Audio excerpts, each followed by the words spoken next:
This is the Troll Patrol, live with Justin FREAKIN. Welcome to the Troll Patrol Live. This is a special edition, a Sunday night Senate debate. I was having some stream troubles before we came on, so the debate is actually already going on, so let's hear from the Reverend Raphael Warnock. The thing about me running for the Senate is that this gives me an opportunity to work on the issues I've been working on for years. I've been fighting for access to affordable health care. I've been fighting for voting rights. I've been fighting for essential workers, ordinary people, because I know what it's like to be an ordinary person. I grew up in public housing, the first college graduate in my family of 12. I'm number 11. And if it were not for Pell Grants, low-interest student loans, I wouldn't be here. I know the importance of good federal policy. Right. Your goal is to work for fighting families, but what does that translate into beyond affordable housing and health care, as you just mentioned? Well, we got to make sure that we center ordinary people in all of the policy that we do. Now, Loeffler has already answered her first question, from what I could tell. And it was her bashing Chuck Schumer and sucking Trump cock. So he gave me this sense of a work ethic. But if I'm honest, that alone would not put me here on this stage. I mean, here's a kid who grew up in public housing. I'm running for the United States Senate against the wealthiest member of Congress.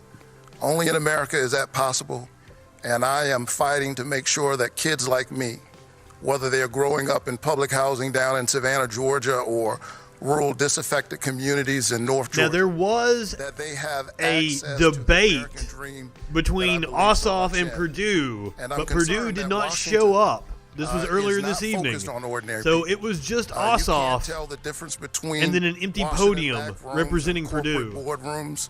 My opponent represents the worst of that kind of problem, and that's why I'm grateful for this opportunity. I'd like to respond. Please do. Thank you. I was born and raised on a farm. I grew up working in the fields. I waitressed my way through school, and I was the first in my family to graduate from college. I worked hard to live the American dream and became a job creator right here in Georgia. But this type of rhetoric is a distraction from the issues at hand. The Democrats want to fundamentally change America, and the agent of change is my opponent, radical liberal Raphael Warnock, someone that has attacked police from the pulpit, someone that has attacked our military, someone that has agreed to raise taxes on hardworking Georgians as much as $2,000 per family off the bat. No, he wants to raise taxes on people like you, through this pandemic, just married to the I'm fighting for the American dream every day. Okay, Chairman of the New York Stock Exchange. To respond to those things, because I know Greg is going to get to them. It's his turn to ask you a question. Yeah, I have a question on that same topic. You've been attacked for comments you made from the pulpit about law enforcement and the military, foreign policy, among others. You've also said they're taken out of context, but you made these remarks in a public forum. Why shouldn't Georgians take them at face value? Look, it's clear to me that my opponent is going to work really hard, spending millions of dollars of her own money trying to push a narrative about me, because she's clearly decided that she does not have a case to be made for why she should stay in that seat. I have worked my whole life to pull people together. A seat she was appointed to. She did not win I've worked that alongside law enforcement officers to do that work.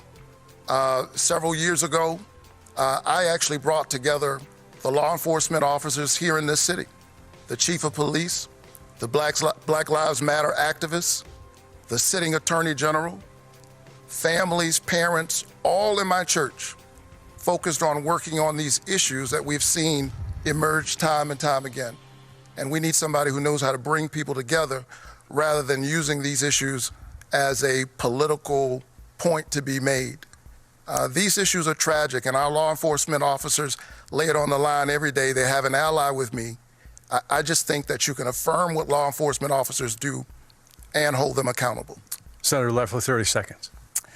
You know, my opponent, radical liberal Raphael Warnock, has called police officers every gangsters, time. Radical thugs, liberal bullies, and a Raphael threat to our Warnock. children. When I gave him the chance to apologize in our first debate, he Repeat a declined. lie. He's Enough. also said that you can't serve God and the military. He's used the Bible to justify these types of attacks and make other divisive statements. What we need is someone who can bring together, that can help us get through this pandemic and rebuild our economy across this country and right here in Georgia. That's what I'm fighting to do. Do you want to put that into context? Sure, I'd love to respond. Listen, this is why I think folks have turned off from politics very often, because people will turn anything into a kind of cynical political argument. I was preaching that day from a very familiar Matthew text that says you can't serve God and mammon. It was a sermon about a moral foundation for everything that we do, and that when you have everything in order, that actually makes you a better soldier.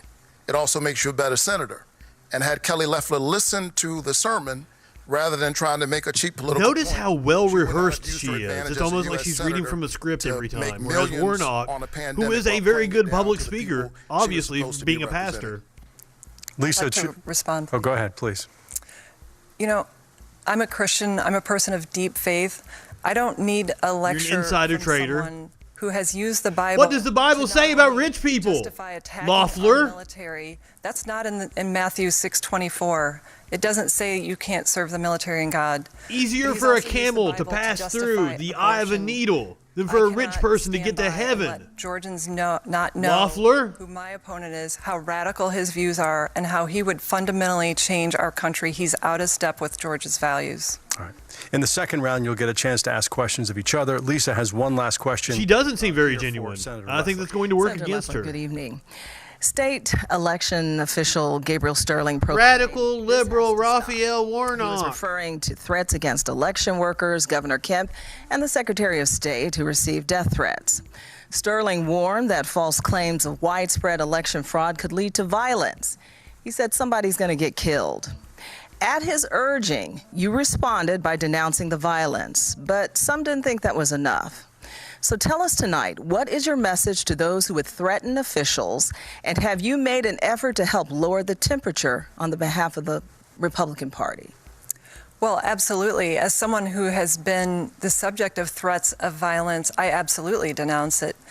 But you know, here's what's at stake. The future of our country hangs on this state having free, fair, Anybody in the public eye. Oh, shit, what's elections. going on? We have Anybody built an in the public eye organization within receives our death campaign threats. to I make receive sure death that threats Georgians daily. trust this process. And President Trump has encouraged Georgians to get out and vote because the future of the country is at stake on January 5th.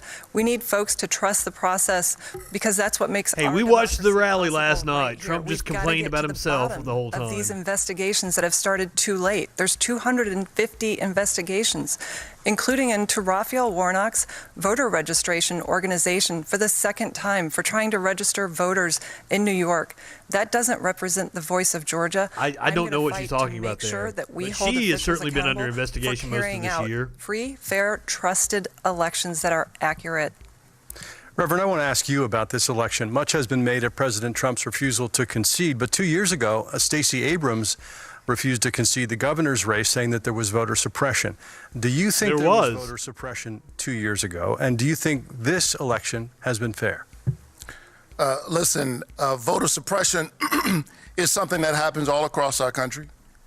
It's happened here in the state of Georgia.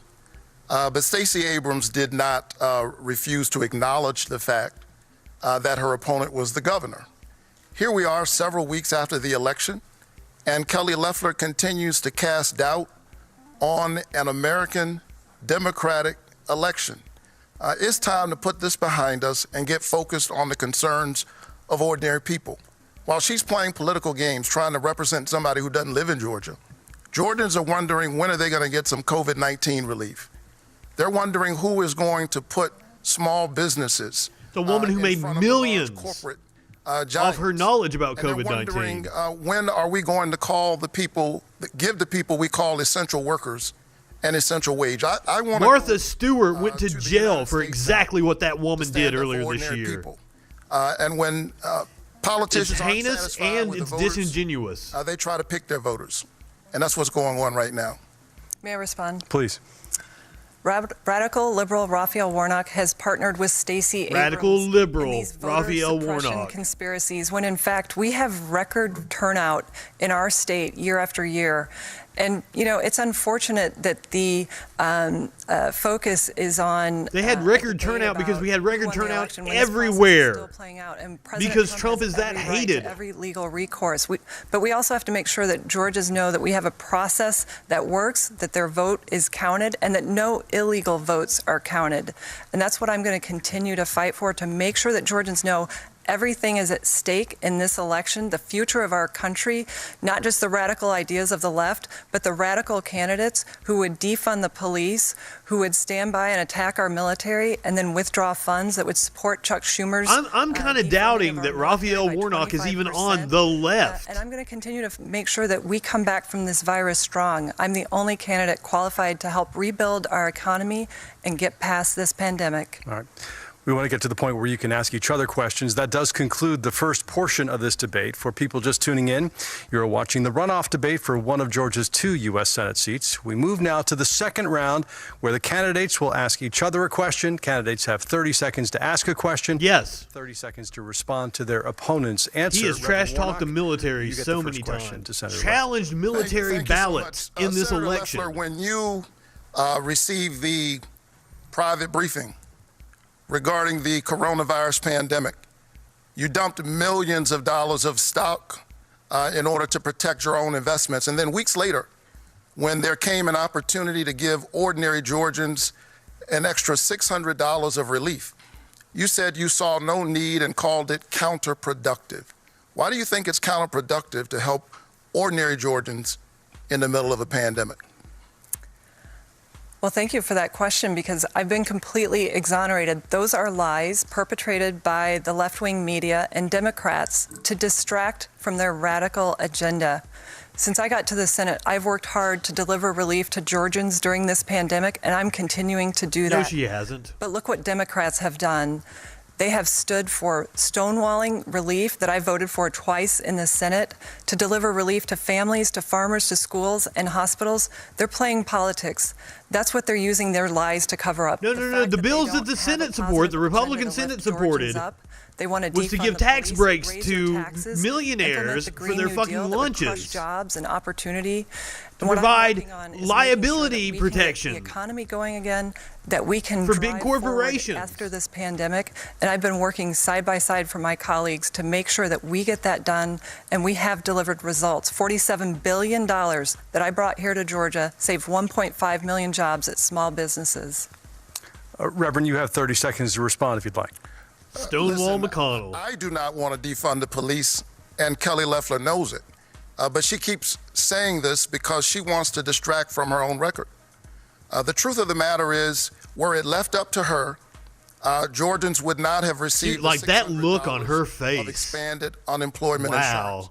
And they haven't seen any relief in months. And she hasn't done anything. She's done nothing to provide relief for ordinary people, the folks I'm seeing all across this state who are in pain in the middle of this pandemic. Senator Loeffler, it's your turn to ask a question of Reverend Warnock. Reverend Warnock, in your writings and your teachings, you've repeatedly praised Marxism and the redistribution of income. Can you here and now, for all Georgians, renounce socialism and Marxism? Listen, I believe in our free enterprise system. And my dad was a small business owner. She thought that was a good question. During the Great Recession, you know what I was doing? I was leading my church to build a community center where, among other things, we had a financial literacy center that taught people how to repair their credit, create a 700 credit score community, how to create a business, how to buy a home, how to participate in our free enterprise system. She doesn't even know what Marxism is, on the other hand, guaranteed. Was teaching the big banks how to hide their investments offshore in the Cayman Islands. This is how she spent her career before she went to the Senate. This is what she's been focused on now that she's in. And that's the whole reason she got appointed to the Senate. I'm not sure she was fully unpacked when she started dumping millions of dollars of stock trying to protect herself. And she purchased that seat. It's done well for her. The issue is that the people who sold it to her don't own it. And the people of Georgia are coming back to get their seat. Senator, you have 30 seconds. Hell yeah. Well, predictably, you've just heard more lies from radical liberal Raphael Warnock, who wants to distract from his own words, calling police officers gangsters, thugs, bullies, and a threat to our children, saying that you can't serve God in the military. Well, they His are. Attacks on Israel. You know, what I'm focused on is making sure that we continue to deliver relief. I've already delivered relief for 174,000 small businesses, $7 billion for hospitals. And when the government didn't move quickly enough, I purchased PPE out of my own funds, drove it to hospitals. I donated to hospitals, and I donate my salary to charities across Georgia. I'm here working for Georgia. Reverend Warnock, your turn to ask I agree. the second question of the senator. Yeah, my question is pretty simple. Yes or no, Senator Loeffler, did Donald Trump lose a recent I would presidential too. election?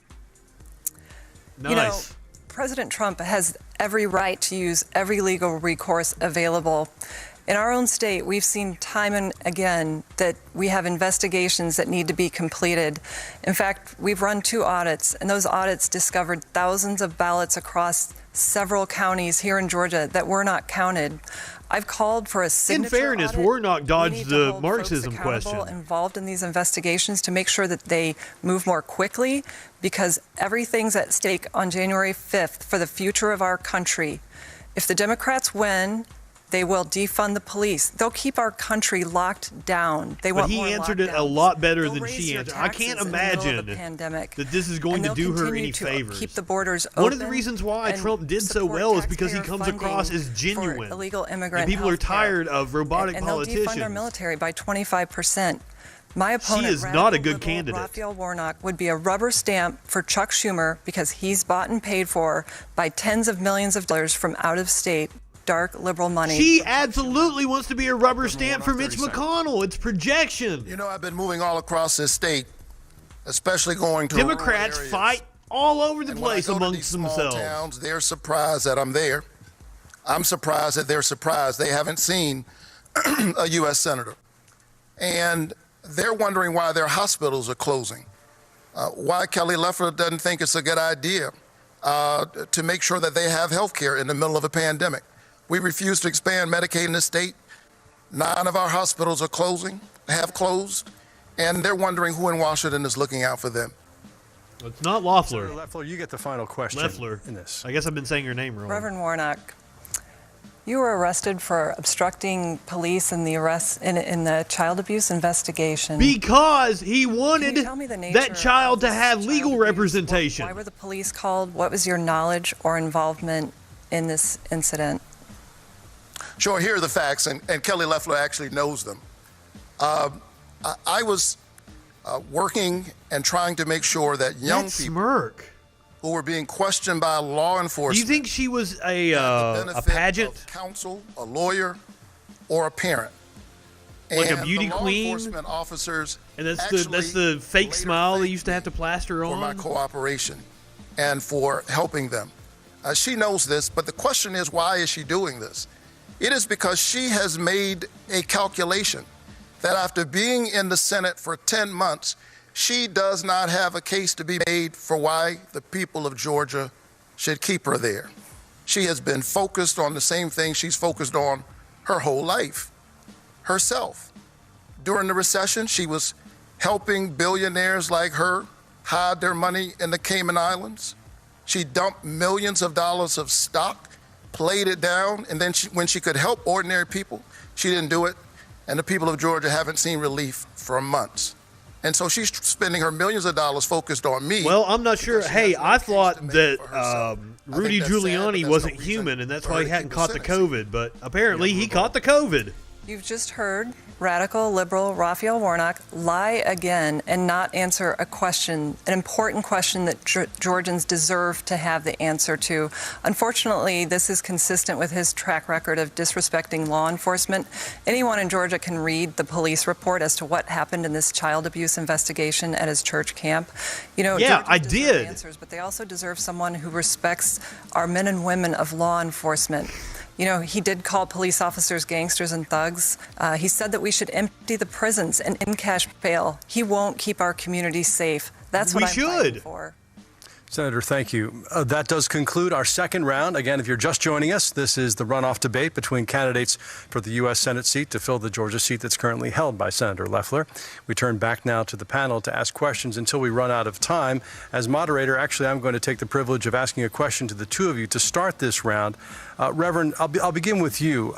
I'm interested in the number that you're comfortable with when it comes to coronavirus relief. Senate Majority Leader McConnell seems to favor something like $500 billion. The moderates are talking about $908. 2 months ago, the White House suggested $1.8 trillion, and the Democrats wanted more. How much is required by this moment? Well, the problem is for months we haven't seen any relief.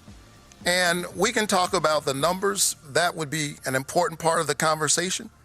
But when we saw relief, we saw the Shake Shacks of the world and Ruth's Chris and the LA Lakers at the front of the line and small businesses at the back of the line. Our frontline workers, our teachers, our police officers, our health professionals. I got denied money from the SBA. Our workers need relief. And we need to begin even now, I think, thinking beyond how we survive this pandemic and begin to think about how we survive on the other end of the pandemic. While we're providing relief, I think it's time for us to start thinking about an infrastructure program here in this country that will repair our roads and our bridges, begin to build green energy and green energy jobs, provide jobs with a livable wage, and position our economy to lead into the future. Can you give me a number? Look, I think that we should at least make sure that whatever we do, workers are at the center of that relief. All right. Senator Loeffler, you're in a position to vote on this very soon, perhaps. Janet Yellen has perhaps said this week the country can afford to borrow this money now to get people through this crisis until we're all vaccinated, and that if we don't spend it now, it's going to cost us more in terms of job destruction. Do you agree with that? And what would your number be? What could you live with? Well, I was pleased to support all the relief packages this spring when we were addressing this virus. Over $3 trillion of relief to Americans, $47 billion that I helped. What have you done for me lately? $7 billion for hospitals, 174,000 small businesses that I brought $15 billion in PPP funds to, saved 1.5 million jobs. And in fact, I voted twice on the Senate floor in recent months to support a package that Democrats have blocked, that Nancy Pelosi has now confirmed that it was playing politics with Americans' lives and livelihoods. She's held up targeted. No, it was the liability for corporations that they were against. To schools, to families, to small businesses. That's what I've been fighting for. That's what the Democrats are holding up. And my opponent, radical liberal Raphael Warnock, would be a there rubber we go stamp again. for Chuck This should be a Schumer drinking and Nancy game. Pelosi as they try to use this pandemic to put the costs on the back of hardworking Georgians in the form of high taxes to fundamentally change America. And I'm not going to stand by and let that happen. I'm going to make sure that we serve our families and our small businesses right here in Georgia. Thank you. Lisa, it's your turn to ask a question. Senator Loeffler, you have called yourself the most conservative candidate Honestly. in the race. You're also the richest U.S. senator with an estimated net worth of more than $500 million. How will you use your wealth and your privilege? Leftists want to raise taxes back to what they were before Reagan came in and slashed the corporate and the high marginal tax rates. Minorities who feel you have not made an I personally want to go back to a tax rate that existed before the 80s. Well, first of all, I have been blessed to live the American dream, and that's what I Make America great again. every single day in Washington. I want to go back to the Eisenhower, who was not a leftist. I grew up working in the fields. I The started Eisenhower tax rate. when I was 11. I waitressed my way through high school and college, and I was the first in my family to graduate from college. I know what it means to live paycheck to paycheck. I've done it. And I also know I'm blessed to live the American dream, and that's why I'm fighting to protect it. That's why conservative values matter, to uphold the Constitution. Our freedoms are under attack in this country. The religious freedom, the right to life, the Second Amendment. And that's what helps create opportunity for all Georgians to live freely. But my opponent, radical liberal Raphael Warnock, is a socialist. God, He what is that, supports 10 times policies now? That would grow our government, bankrupt hardworking families with high taxes. The cost of the Green New Deal on every Georgian family would be $75,000, and taxes would go up $2,000 per family. That's why I'm focused on helping every single Georgian succeed. Did she just Have pull you those reached numbers out out of to her minority ass? communities to hear their issues and what they're thinking and what they're feeling? Absolutely. I have built my career based on bringing folks together to lift everyone up. That's what I've done from day one. In fact, I just introduced my prosperity plan that would bring much needed capital, access to capital to small businesses and minority communities. And because she our is. country She's has the failed radical in one that on this area. stage. That's one way we can help. We can also make sure that we Warnock protect is school middle of the choice. road When milk Democrats would overturn school She choice. is the trapping far right children, radical. their destiny for education within their zip code. I'm fighting to make sure that we fund school choice and support kids to live their dream, to have that education. But I'm also making sure we keep taxes low. The taxes, the Jobs Act that Raphael Warnock would overturn would raise taxes on single moms making $39,000 with 2 kids. Their taxes would go up 20%. That's not a way to help hardworking families here in Georgia succeed. Greg Bluestein, your turn to ask a question. Yeah, and this next question is for both candidates. We'll start with Reverend. Do you plan to accept a coronavirus vaccine when public health experts declare it to be safe? And if so, how do you plan to persuade the public to take it? Absolutely. When our health professionals tell us that we have a vaccine that works and is effective and safe, I will take it.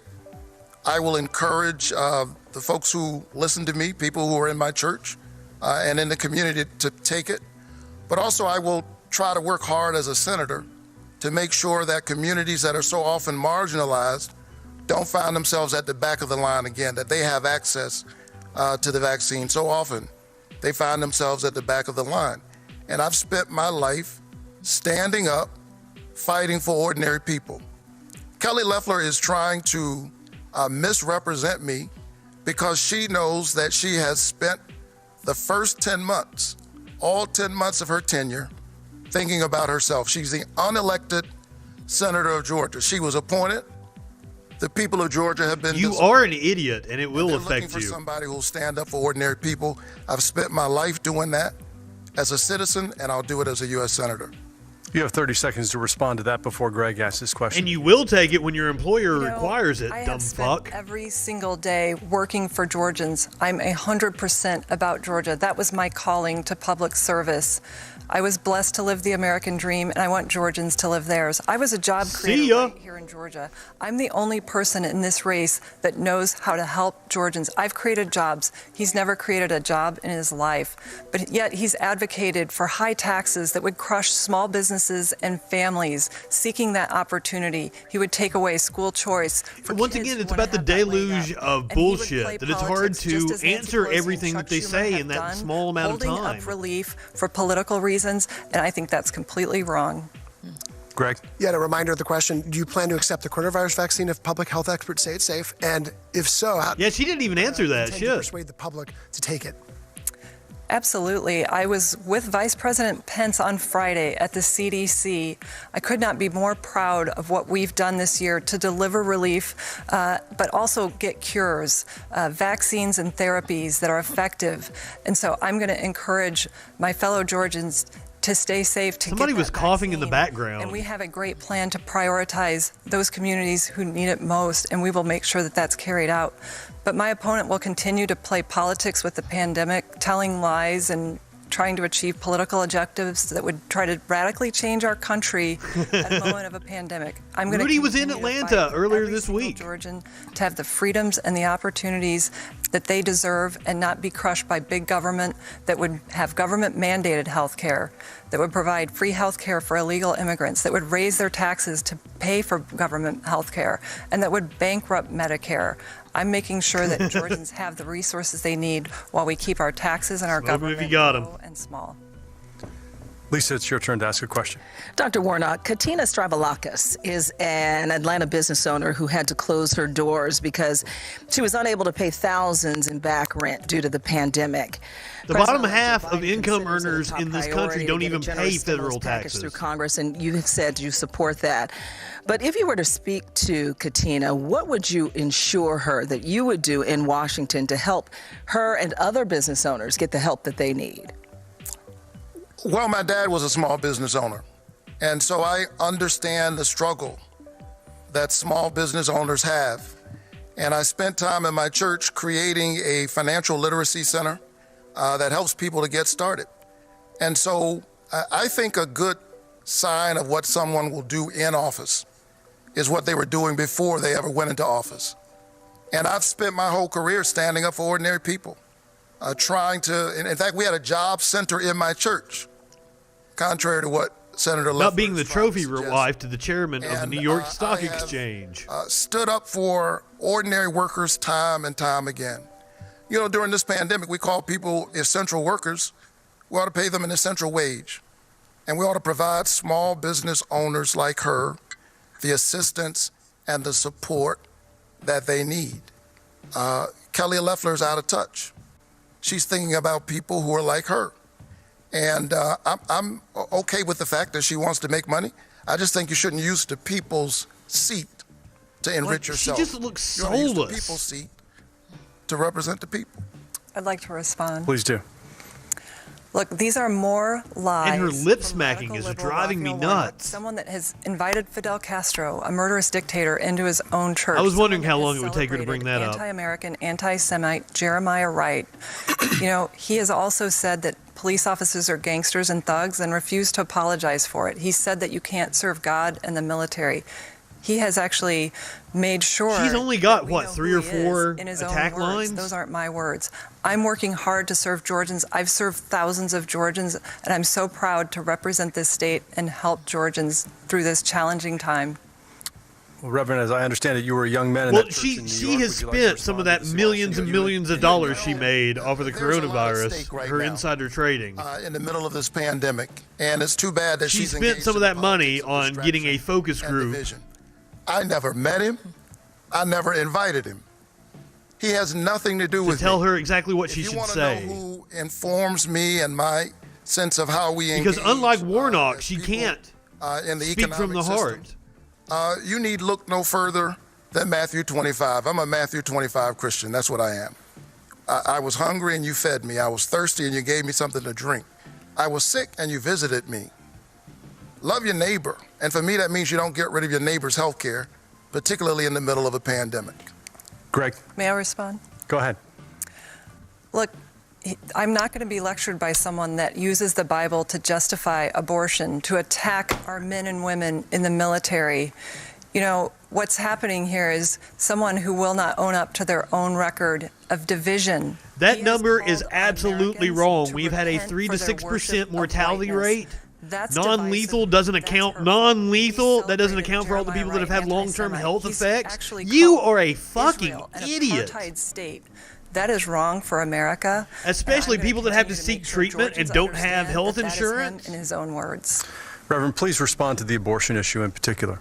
Well, listen, I have a You should run profound for office because you're just like reverence for Loeffler. life All you can fucking do and is spout off abiding nonsense respect for choice. that you've heard on question is fucking whose Parlor or from Ben decision is it? Shapiro or some And shit. I happen to think that a patient's room is too small a place for a woman, her doctor, and the U.S. government. I think that's too many people in the room.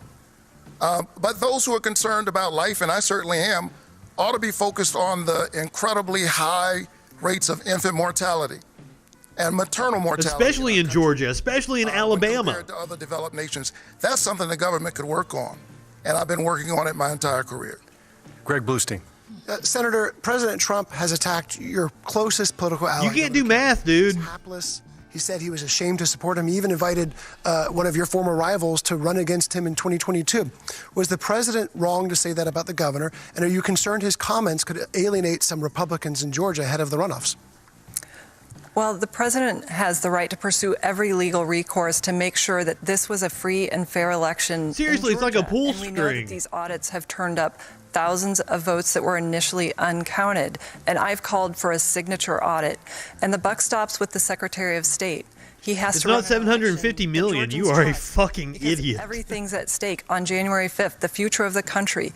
We can take the path of supporting the American dream of standing the You economy multiplied back up when and you should getting have through this divided. virus together, or we can take the path of socialism that radical liberal Raphael Warnock wants to bring to our We're going to be very, very close to that number soon. taking away the private insurance that you get at your jobs and replacing it with government-run health care, turning your doctor's office into the DMV. He would open our borders, grant amnesty, give free health care to illegal immigrants. None of that will help us solve this pandemic and get the economy back on its feet and get kids back in school. And I'm not going to stand by and be lectured by someone that has not done anything for Americans during this pandemic. But was the president wrong when he called those governors those remarks? Look, I appreciate the president's support of me, and I appreciate the governor's support of me. They both understand what's at stake in this election. That's why they're encouraging Georgians to get out and vote for David Perdue and myself, because we're fighting for Georgians every single day. We're using our private sector experience to make sure that Loeffler may have Georgians done get better back if to she work hadn't actually and school shown and up like church, Perdue while the did. Democrats play politics, hold up relief, and try to keep our country locked down. That's just wrong. Lisa? Senator Loeffler, expounding on that last question, again, President Trump criticized your governor, Governor Brian Kemp. Governor Kemp appointed you to the Senate. You've criticized the election process as well. So tonight, can you tell yeah, but us you're counting where your cases loyalty that are lies as you current. vie to represent We're going to the see state the of, deaths from those cases Georgia? 3 to 4 Is weeks it from with now. Governor Kemp or We're going to break President Trump? 300,000, this week? Lisa, my loyalties are with Georgia. I had a calling to public service to serve the people of Georgia. Look, I have lived the American dream. I want to make sure every Georgian can do that. From working on a farm, from waitressing, being the first in my family to graduate from college, I know that Saying that leftists don't work is just free enterprise hilarious. is the It's way a to straw lift everyone man. up. Not socialism, not high taxes, not big government, not open borders. All not the leftists chaos, I know are not the ones that defunding are the actually out in their police that the left community. wants, not the lockdowns.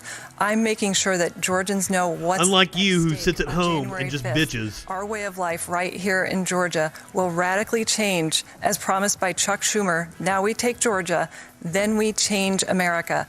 That's my number Let's one hope. focus, making sure that Georgians know what's at stake. We live in a I've served capitalist Georgians hellscape every right single now. day. It's been my honor, and I'm going to continue to do that. Well, if everything is at stake on January 5th, that would presume that President Trump has lost. Is that what you're saying? What's at stake is the Senate majority. This will determine who brings bills to the Senate floor. And under the Republican Senate, we've been able to deliver $3 trillion of relief to hardworking Americans hard hit by this pandemic, to the frontline workers, to hospitals, to schools. We have to continue to make sure that we open up our Mitch was very Democrats begrudging wanna about keep that. this locked It's down. amazing that they wanna keep radically taking credit change for our it. country. And their agent of change is radical liberal Raphael Warnock, someone that has said to reimagine number 11, number police, that is 12? endorsed by organizations whose number one goal is to defund the police. We know the direction the country would take, and we're going to continue to make sure that Georgians understand that our very way I of don't know life that letting her here in talk isn't a Georgia good and thing. across the country is under attack by the left. Well, not to belabor the point, but all those things that you're warning about would not be happening, presumably, with President Trump as president. So it almost sounds as though you're Get her to say conceding it. that part of it has been settled, and now it's important for the Republicans to keep the majority in the Senate to have a divided government.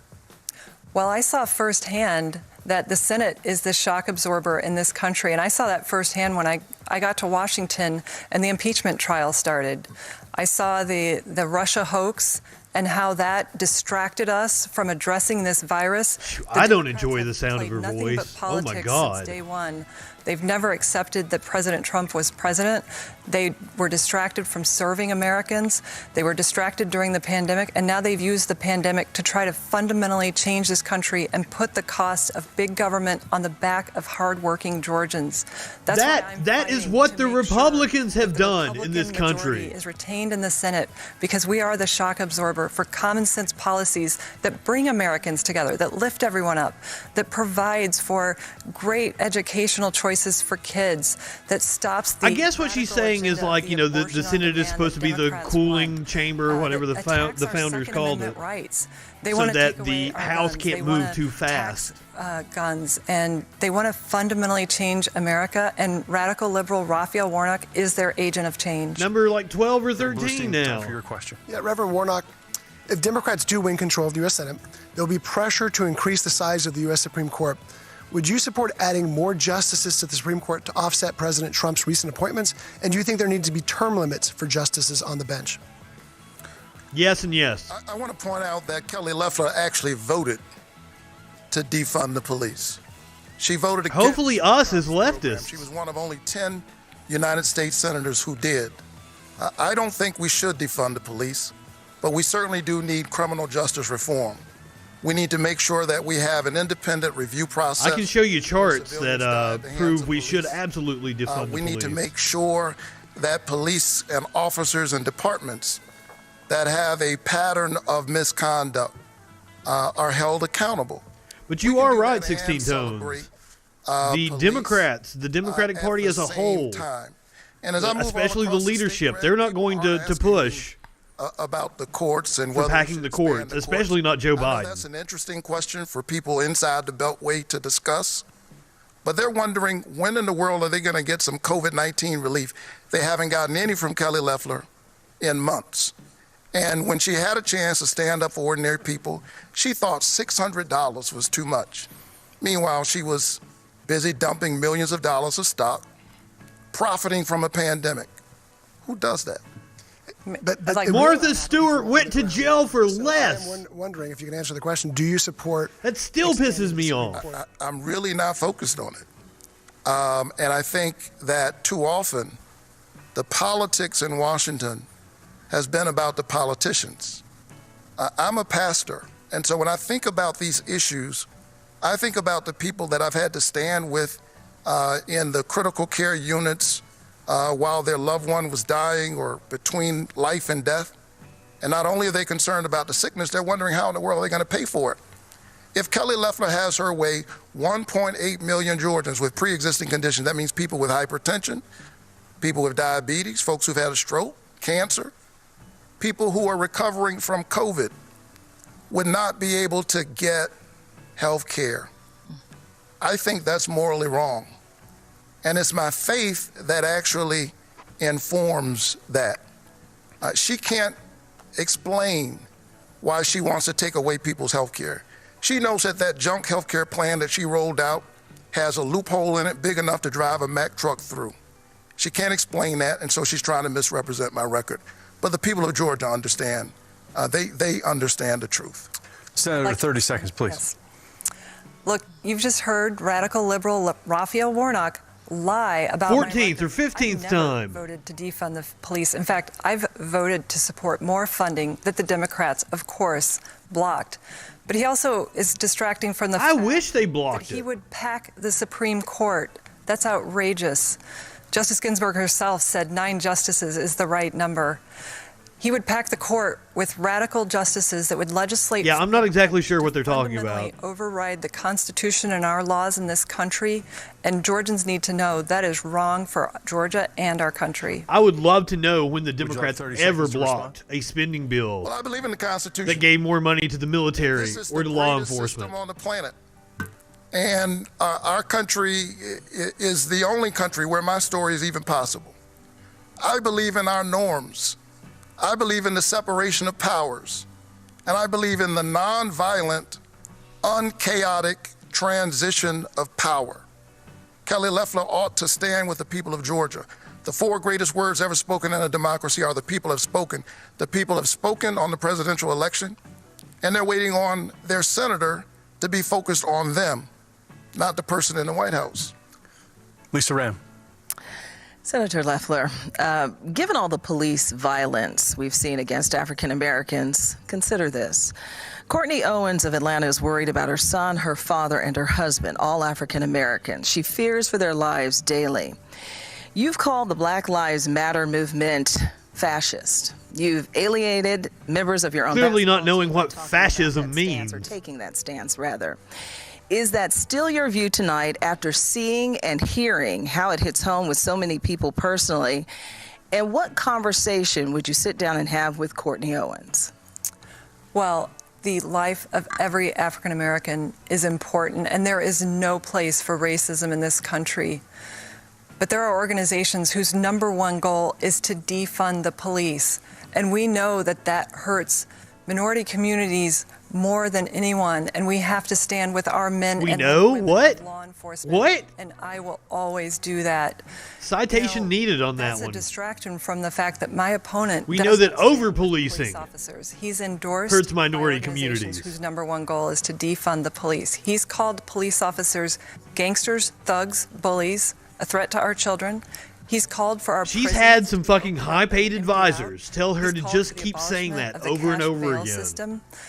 Look, he doesn't care about safety and security. Yes, we should end the cash bail system. And I'm fighting to make sure that we have the fantastic idea. Our communities safe and our police departments well-funded and well-trained. Senator, thank you. Would you like to respond to? Sure. If particularly about opening up the jails. Well, listen. First of all, the land of the free is the mass incarceration capital of the world. We warehouse 25% of the world's prisoners. And people on both sides of the aisle know that our current criminal justice system needs reform. And we saw that this summer, a multiracial coalition of conscience pouring out into American streets after the tragic deaths of George Floyd and Breonna Taylor. We're not one of the safest countries in the world. You were wrong. And what did Kelly Loeffler do? She used her right-wingers are fucking morons. As a United States senator, to pick a fight with the black women on her team who know what it's like to grow up in a community where you have to have two talks. They just say it's like slogans. They just speak in bumper stickers. The birds and the bees and the other. They have no substance to what they say. Pulled over by police officers. To acknowledge that is not to condemn police officers in general. I've worked with police across the years. I've been invited to speak at their memorial services when they have when they've lost their lives in the line of duty. And she says she is against racism and that racism has no place.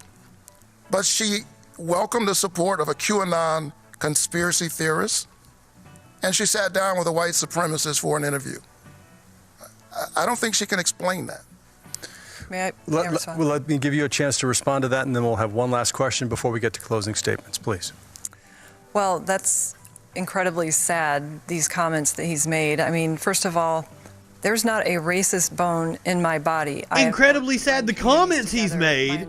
No, what's incredibly sad are the issues he's raising. Really terrible, coming from someone who has divided people continually. He's called on Americans to repent for their worship of whiteness. He's called Israel an apartheid state and said that we should end military assistance. He's compared Israelis defending themselves against Palestinians. You're just making me like the guy more and more. And he celebrated Jeremiah Wright, an anti-American, anti-Semite. That's divisive. Greg Bluestein, one last question. Senator, should members of Congress be barred from trading stocks? Look, what's at stake here in this election is the American dream. That's what's under attack. When they attack me for a lie, a left-wing media lie. It's not a lie, ma'am. The Democrats spy. This is an attack on every single Georgian who gets up every day to work hard to provide a better life for their family, who wants to live the American dream. It's a distraction from the real issues, not basic economic activity. They have inside information. They should have to divest if they're going to serve the public. It's called public service. To not be taxed into bankruptcy, to not have to go onto government health care, government-run health care. They want. That's called a false analogy. You are an idiot. Million Americans rely on through their work. That's why I've introduced a health care plan to make it more affordable, not government-run health care that would bankrupt those that rely on Medicare. And that would save us like $400 trillion over 10 years. Keep our borders secure and make sure that our communities are safe and secure. We spend more on health care Well, I mean, than any other country by a long shot, and produce worse results. Should send her back to the Senate. And so she's continued to misrepresent. But Loeffler is all for it because she's making money from it. She probably has stocks, health insurance companies. Everybody's clear about what that passage is about in Matthew. You can't serve two masters. And she should have listened to the lesson. Maybe she wouldn't be so focused on herself. She'd be thinking about the people she's supposed to represent. I intend to center the concerns of the ordinary people that I've been running into all across this state, particularly in rural Georgia. Reverend, thank you. I'd like to respond. We're out of time. I apologize, but you're going to have a chance for a closing statement here in a moment. That is all the time we have for questions. The candidates now have 60 seconds for a closing statement. Senator Loeffler, you get to go first. Well, thank you to everyone who tuned in to this important debate. You can see what's at stake. There are two visions for our country. Mine, the American dream. My opponent, socialism. This is what's on the ballot. What she's calling the American dream is her and her millionaire friends being able to siphon more money from public coffers. I built my career. I became a job creator right here in Georgia, and I have been blessed to live the American dream. But Chuck Schumer said it best. Now we take Georgia, then we change America. They would increase our taxes, open our borders, socialize our health care. And my opponent, radical liberal Raphael Warnock, is his. And I wish the Democrats were proposing socializing our health care. Military. The Bible never said that we serve, that you can't serve God and in the military. He's attacked our police officers. He wants to fundamentally change America into a socialist country. Well, I'm not going to let that happen. I'm working hard for every single Georgian. And this is the same tired argument that they have been saying for well over 100 years. God bless America. Thank you, Senator. Reverend Warnock, your closing statement. Thank you so much, and thanks to everybody who tuned in tonight. I'm Raphael Warnock. I'm one of 12. The Bible talks about how a rich person the first can't get into heaven, that it's easier for a camel to pass through the eye of a needle. And amidst the thick fog of this so if she wants to talk about the Bible, the fucking Bible says give everything you own to the poor. It's hard for people to find joy. I think about my dad in a moment like this. God bless his memory. Not be the trophy wife of the chairman of the New York Stock Exchange. It was dawn, and so it was morning, but it was still dark. It's dark right now, but morning is on the way. It's our job, Georgia, to put our shoes on and get ready, because there are those who are engaged in the politics of division. They have no vision, and so they engage in division. Tomorrow is the last day to register. Tell everybody you know to make a vote plan, because health care is on the ballot, workers are on the ballot, voting rights is on the ballot, criminal justice reform is on the ballot. And if you give me the honor of representing you in the U.S. Senate, I'll be thinking about Georgia every single day. Thank you very much, Reverend and Senator. Before we conclude this debate, everyone involved in tonight's production sends their condolences to the Loeffler campaign and to the family of staff member Harrison Deal, who was killed in a car accident on Friday. Our thoughts are with the family. They're with you. We're very, very sorry. We'd like to remind voters that Election Day is Tuesday, January 5th. Absentee voting has already begun in Georgia, and early voting in Georgia begins December. So there we go. Now, I didn't get to cover it earlier, but there was the Jon Ossoff, David Perdue debate. Ossoff tweeted out, "I'll be debating tomorrow. David Perdue will be pleading the fifth because he is absolutely a criminal." Yeah, leftist ideologies, whatever you want to call it, leftist policies are incredibly popular. That's why you have to pack the courts. like Mitch McConnell did. That's why you have to appoint dumb fuck millionaires like Kelly Loeffler to the Senate to help defeat it. It takes a lot of money to hold down the people in this country. Because leftist ideologies are about collectivism.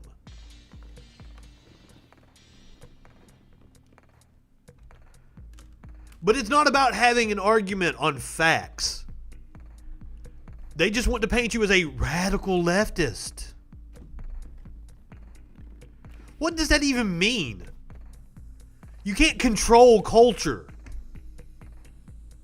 They're popular because people actually believe in them.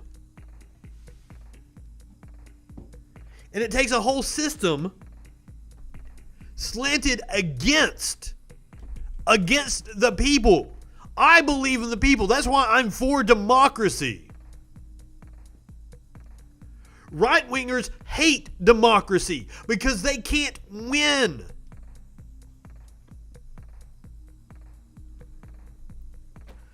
And when he says leftists, he means anything to the fucking left of fucking fascists.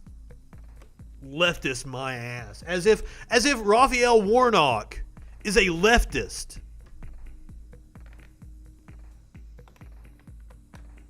Seriously. It's absurd.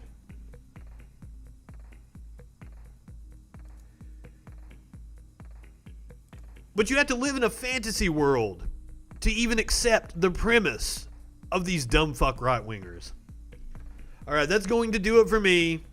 I'm going to be back tomorrow night with a live Troll Patrol. Now I've got the best of the week. The best clips from this past week. Stick around for that. And I will see you tomorrow on the live show.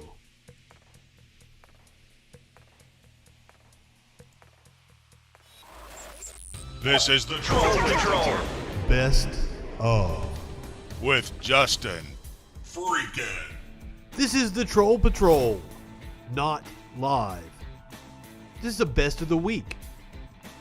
Check out the best clips from the show throughout the week. Check out the live show every weekday at 8 p.m. Eastern. Here we go.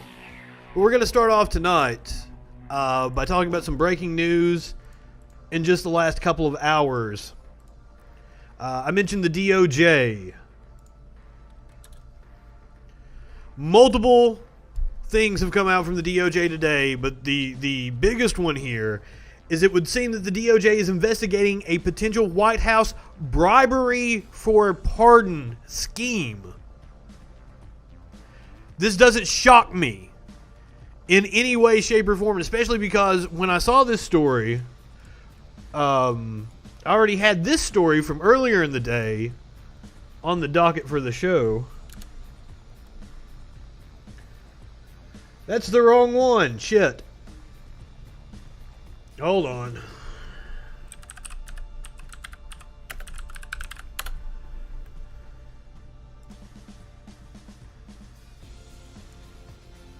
Rudy Giuliani discussed getting a preemptive pardon from Trump before the president leaves the White House, according to a report. The discussions detailed by the New York Times come as Giuliani leads a last-ditch effort by Trump's campaign to reverse President-elect Joe Biden's projected win in the Electoral College. Now, Giuliani has said that this is not true. But this doesn't surprise me in any way, shape, or form. And it's also interesting that this story came out just hours after that report that the DOJ is investigating. Let's look at some of the details here. Federal investigators are looking into a potential bribery for pardon scheme involving presidential pardons, according to federal court documents unsealed by the chief judge for the federal court in Washington, D.C. Now that I hadn't read this story, so I didn't know that this is from unsealed court documents. When I saw the headline broke just like an hour ago. 5:59 p.m. on Central Time. So that was about an hour and some change ago. I didn't realize that this was from unsealed court documents. I figured this was a statement. Bill Barr made a lot of news today. We're going to talk about that here in a second. I thought this was another statement by Barr to possibly take some heat off of him. But this is interesting because if it's from unsealed court documents, that means they've been working on this case for a little bit. The heavily redacted documents revealed Tuesday do not name individuals involved or President Donald Trump. They also do not indicate if any White House officials had knowledge of the scheme. The opinion, entered by Chief Judge Beryl A. Howell on August 28th, is tied to an ongoing investigation that may involve at least 2 individuals who acted as lobbyists to senior White House officials without complying with the registration requirement of the Lobbying Disclosure Act to secure a pardon or reprieve of sentence. The investigation also involves an alleged offer by another individual to offer a substantial political contribution in exchange for a presidential pardon or reprieve of sentence.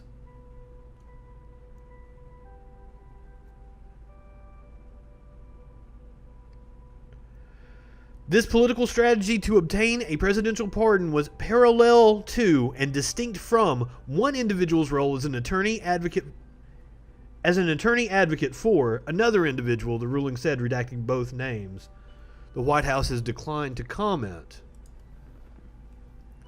None of this surprises me, and as I've been saying on the show for weeks, Trump is going to pardon himself, or attempt to pardon himself. It's going to be interesting if he decides to try to pardon himself without stepping down, resigning, making Pence president, letting him do it. Then it's going to get challenged. We've never had this happen before. Whether a president can pardon himself would be a matter that would have to be taken up, probably go all the way to the Supreme Court. And clearly Trump has packed the Supreme Court in his favor.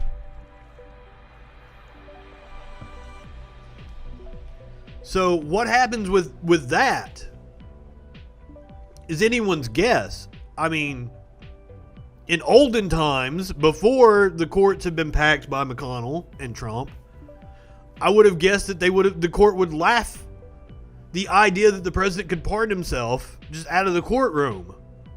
Much like all the cases that Trump keeps bringing about election fraud that keep getting laughed out of the courtroom. However, now with Amy COVID Barrett, as some people have been calling her on Twitter, on the Supreme Court, because I would have guessed before Roberts would not rule in favor of a president being able to pardon himself. But now Roberts doesn't even really matter. Now, I would say the most likely scenario would be that the federal courts would rule no, and the Supreme Court would decline to take the case. Because I kind of don't see Trump resigning.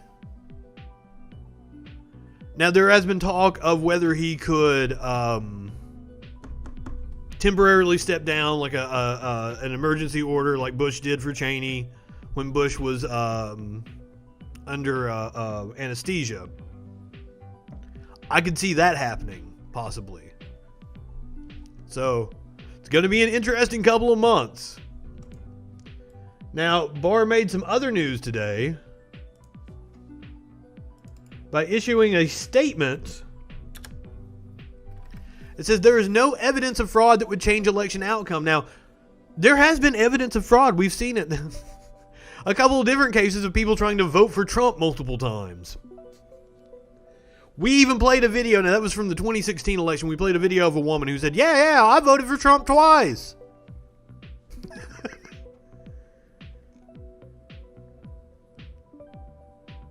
So, Barr's comments in an interview with the Associated Press contradict the concerted effort by Trump, his boss, to subvert the results of last month's voting and block President-elect Joe Biden from taking his place in the White House.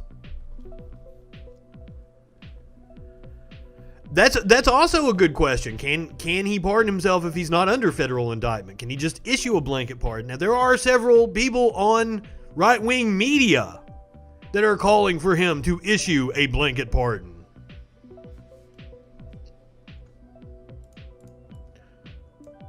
Now, he is an unindicted co-conspirator in the Michael Cohen case. So there could very well be a federal indictment sitting there waiting on him that will be unsealed. Yeah, they are incredibly stupid. I can't remember who it was now. I think Sean Hannity on his show was claiming that he needs to issue a blanket pardon for him and his entire family. Because let's face it, they're all knee-deep in scandal. And this... Man, some right-wing friend I had posted that Biden was the most corrupt politician in history. I'm like, have you seen Trump? What? I mean, Jesus Christ. But now, on the back of... Oh, before we do this... I do have the White House statement, or the Trump campaign statement, I should say, about Barr's comments on voter fraud. So, statement of Trump legal team on Bill Barr's comments on voter fraud. They don't even call him William Barr. What the fuck? And this is Rudy Giuliani, by the way, saying this. I already skipped down that. Yeah, this is from the mouth of Rudy Giuliani. Do you think we're stupid? You think we're fools? Yes, Rudy. With all due respect to the Attorney General, there hasn't been any semblance of a Department of Justice investigation. There hasn't been any semblance of evidence provided by the Trump campaign that there was fraud. God damn. You can't just investigate something if you don't, you're like, oh, we're just supposed to go and like investigate all the ballots because Trump is throwing a fucking hissy fit? Jesus. We have gathered ample evidence of illegal voting in at least 6 states. They have not. It's a complete and total lie. They have a bunch of affidavits. We watched the video last night of this woman who was a poll worker who said there was something fishy about the box that was brought in. That's the kind of evidence that he's talking about. We have many witnesses swearing under oath they saw crimes being committed in connection with voter fraud. That's weird that the legal team has not presented any evidence of such to the courts. As far as we know, not a single one has been interviewed by the DOJ. The Justice Department also hasn't audited any voting machines or used their subpoena powers to determine the truth. Nonetheless, we will continue our pursuit of the truth through the judicial system and state legislators. Now that's key there. They are really attempting to get state legislators in Michigan and Pennsylvania to disregard the election results and flip the electors for Trump.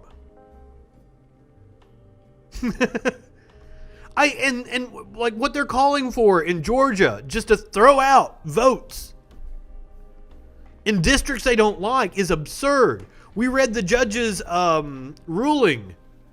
That's not a remedy you can ask for. That's not how the Constitution works, was his exact quote. Again, with the greatest respect to the Attorney General, his opinion appears to be without any knowledge or investigation of the substantial irregularities and evidence of systematic fraud.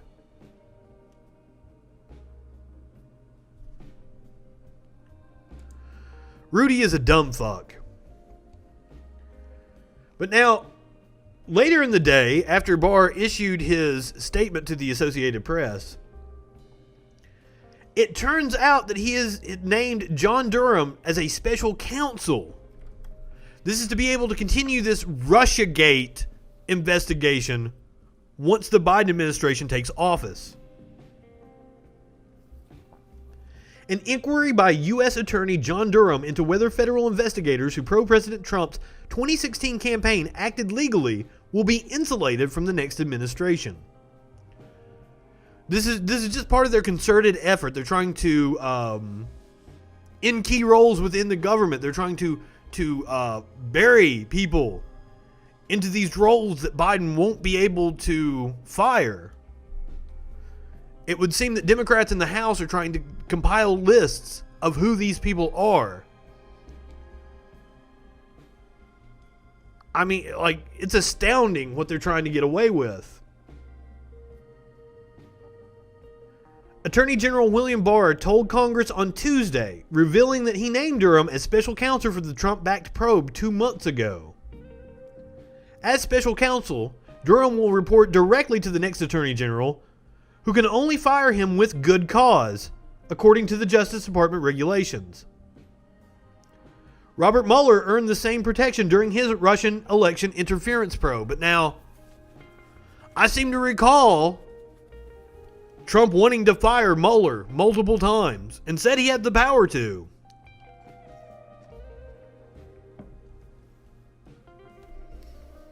Barr chose to give Durham the special counsel designation in October. They knew Trump was going to lose, telling the Associated Press it would allow Durham's 18-month probe to continue regardless of the election outcome. But he informed members of the House and Senate Judiciary Committees that he held off on notifying them until after Election Day in the public interest. This is absurd.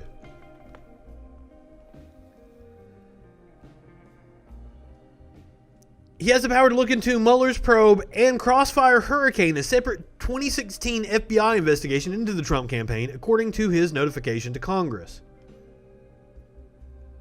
But Barr told the AP that Durham is focusing on Crossfire Hurricane. Now that's what they call Russiagate. Anytime you hear commentators on The Hill or Fox News talking about Russiagate, they're talking about illegally spying on the Trump campaign. Multiple investigations have found, no, they were not illegally spied on.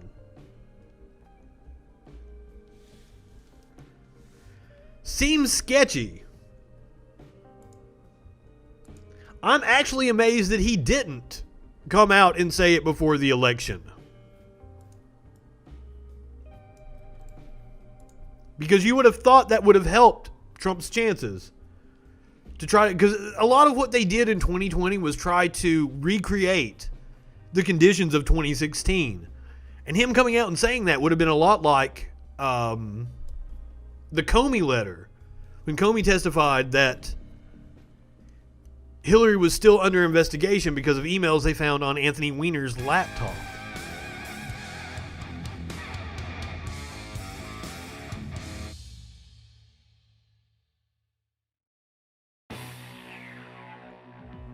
Laura Ingraham on Fox News. Somehow a video from Newsmax features Laura Ingraham from Fox News. Democrats and their media poodles have repeatedly claimed there is zero evidence of voter fraud in Georgia, but this is false. As we showed you earlier, Georgia's state Senate hearing today was full of extremely credible witness offering eyewitness and eye-opening testimony that completely disproves Trump's narrative. Now, credible witnesses, like the woman we watched last night who was insanely drunk. That was in Michigan, though. Yet, regardless of what happens in that case, President Trump is 100% all in for getting Senators Perdue and Loeffler reelected on January. Now, apparently that's what he's going down there to rally about tomorrow. I can't imagine that the rally isn't just going to be me, I got robbed. Calling on Georgia Governor Brian Kemp to do more to safeguard the upcoming election. So will he? Governor Brian Kemp joins us now. Governor, I want to begin with what Senator Lindsey Graham said on Fox News last night. Senator Lindsey Graham, who investigators have asked I'm begging the governor to call the to be looked into for his election interference. When it comes to verifying signatures on mail-in ballots, that is done bipartisan, not a single individual in a county office that may have an agenda that's partisan. That's a simple fix. Also, I really like this guy. We watched the other press conference. A lot of fraud. With the election official who said that it has to stop, was very adamant. To stop socialism, Pelosi, AOC, and everybody else. And I'm really glad to be here with you to try to help my friends David Perdue and Senator Loeffler. You know, I called early on for a signature. Both of which are embroiled in scandals. about insider trading. When you hear socialism from a right-winger, what they mean is not letting us get away with our corporate theft. That's what they mean when they say socialism. Laws in the Constitution would have to order that. He has not done that. I think it should be done. I think, especially with what we saw today, it raises more questions. There needs to be transparency on that. I would again call for that, and I think in the... Excellent question, and I don't think Trump is going to go down there for any other reason other than to keep raising the temperature, keep feeding his followers what they want to hear. I'm amazed that he's holding this rally, and Republicans are letting him hold this rally, because I do not think... What's up, Ninja? I do not think it will be anything other than a rally about how much of a victim he is. I do not think he will do anything to help Purdue or Loeffler at this point. That's one of the reasons why I'm very interested to watch the rally tomorrow. No. I don't. But I mean, surely, I don't know who's in his ear anymore. It seems like he's operating alone with Barr coming out. I'm assuming that Barr had some kind of meeting with Mitch McConnell. The actual establishment Republicans are off the bandwagon now. They're all jumping off the sinking ship.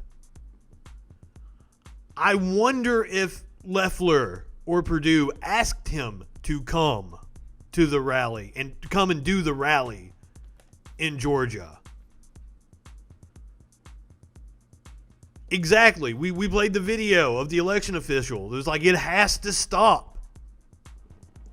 So I'm not sure what's going to happen. That's one of the reasons why I'm going to stream his rally tomorrow night, because it's going to be interesting what he has to say. I do not think for a second that it will be anything helpful to Purdue or Loeffler. If anything, he'll probably be a detriment to them. We've seen in Arizona when he brought Martha McSally on the stage.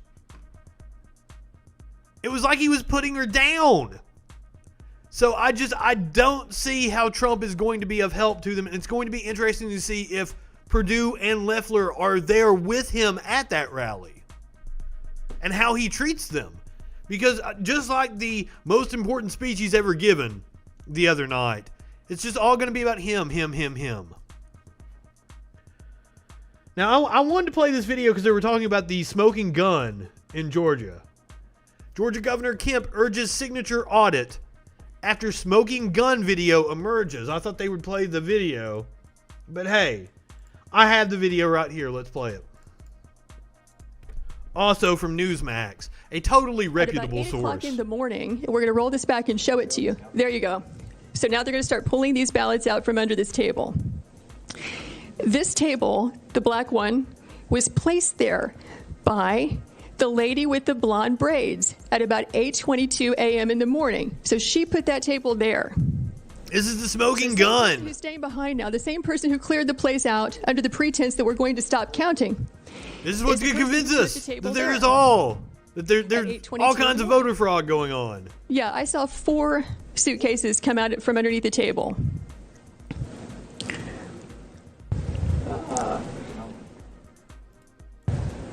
Yeah, upper right hand, you see the gentleman in the red. So he just pulled one out. Yeah, my first thought on this was that they weren't even ballots, that they were just equipment or something they were pulling out. Separate from all the other ballots. And why are they only counting them whenever the place is cleared out with no witnesses? Is the question. Apparently there are, 4 suitcases? So these machines can process about 3,000 ballots an hour. You have multiple machines there, and they're there for 2 hours. So you do the math. How many ballots went through those machines in those 2 hours when there was no one there to supervise, to be present, consistent with your statutes and rules, to supervise the tabulation? That claim, no one there to supervise. Keep that in mind. Probably is certainly beyond the margin of victory in this race. So, after a little digging, because my first thought process was just like I think it was in Michigan, where the guy had the wagon, and they said it was wagons of ballots. And it turned out it absolutely wasn't ballots, it was camera equipment, and it was a news crew. But this guy, Stephen Fowler, who covers Georgia elections, that's literally his name on Twitter. See that guy in the blue jacket in some of the camera screens in this video? That's an official monitor from the Secretary of State's office who was there watching the vote counting. Just like the Secretary of State and Fulton County had already said. Some partisan monitors left. This was the middle of the night. I don't know if they were live streamed,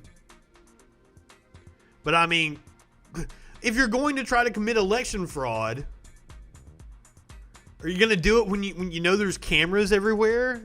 It just makes no sense. But the people that left were apparently the partisan monitors. But it was not unsupervised. Oh, that's OAN. Like, I'm sure it was on one of their live shows. Like, this is the Troll Patrol live, but I'm playing you footage. I need to check in with some InfoWars.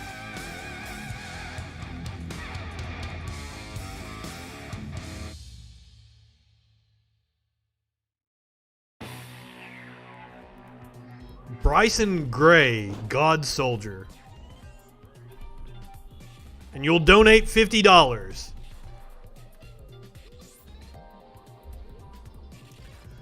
Well, here's the thing. If it's copyright, I can't do it because I'll get popped and my video will get taken down and I won't get monetized.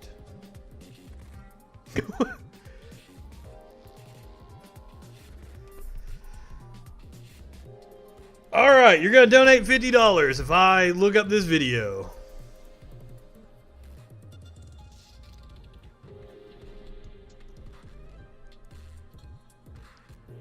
I would assume. You know what? What is it on YouTube? Is that what we're doing? Or you gotta go to Rumble to watch this.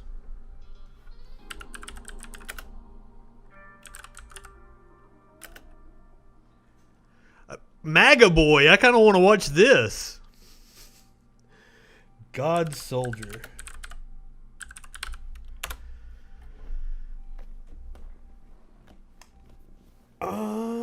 First one here. 91,000 views, I assume.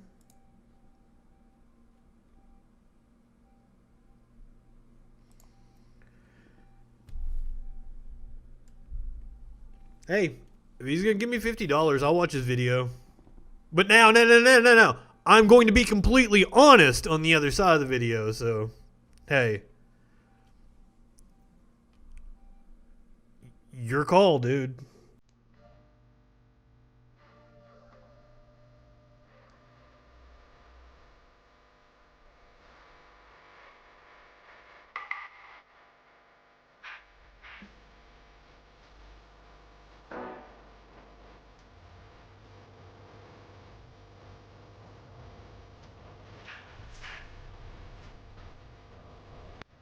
I'm gonna go ahead and tell you, man, you're not bad. I like the beat. You got some skill.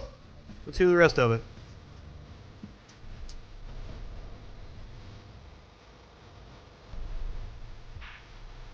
Dude, I do go both ways.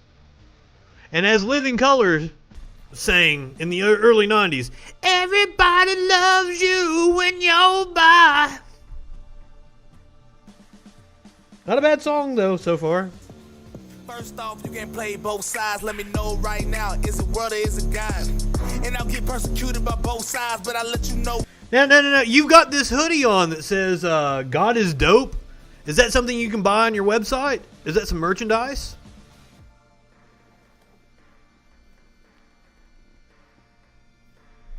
Are you still with me? Let me know. Have you got that hoodie for sale? You don't have the hoodie for sale on your website? Okay. Now that I won't apologize to the LGBT that they can't control me, cause somebody gotta tell the world the truth. You know what's an abomination? Who in the world is trying to control you? The LGBT is trying to control you? How? I don't understand. The LGBT movement is about coming out of the closet, not having to hide who they truly are. You know, we're America. It's a land of the free, you know. What's a fact? That the LGBT community is trying to control you? I would say that is far from a fact. Nobody is trying to control you. They want to be able to live their lives in peace.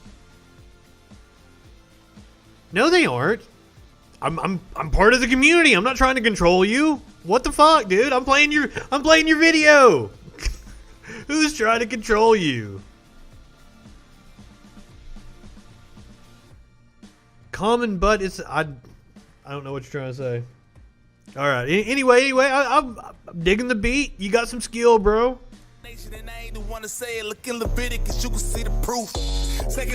Whoa, Leviticus.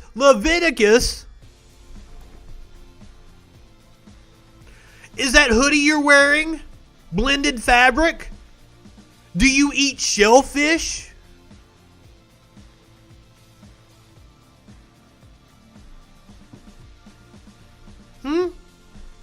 Because if you were going to throw out Leviticus, you better be living by Levitical law. Because I will agree, a lot of Christians say that Jesus is a new covenant.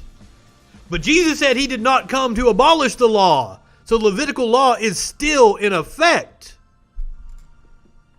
But I'm guessing that hoodie has a blended fabric, which is just as much of a sin as being gay. So you are a hypocrite, sir.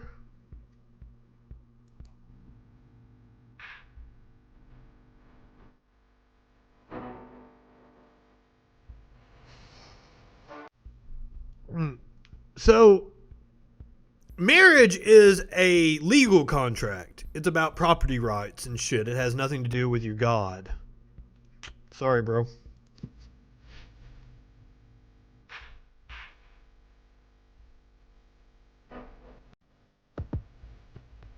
Hey, you got your rocks off before you got married, huh? I had plenty of sex before. I've never been married. He's boiling in his own excrement. There better be $50 in my account after I get finished with this. I feel sorry for you, man. You need to go get a nut.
Dude, I like it.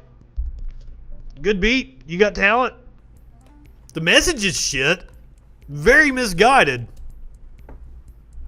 But dude, I'm totally down. Great song. You got some fucking talent, dude.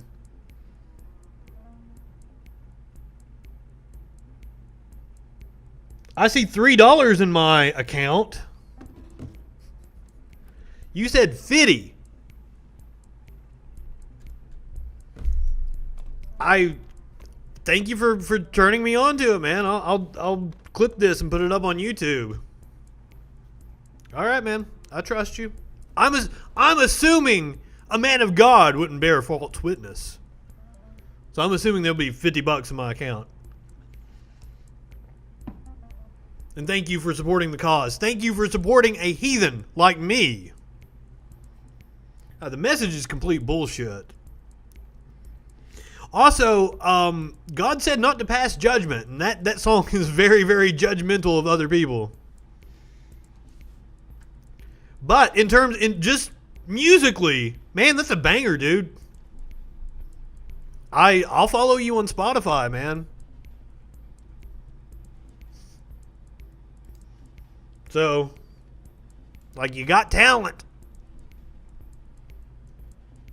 I hate that you're using it to further a cause that I think is detrimental. I believe religious people are very, very, they're very bad.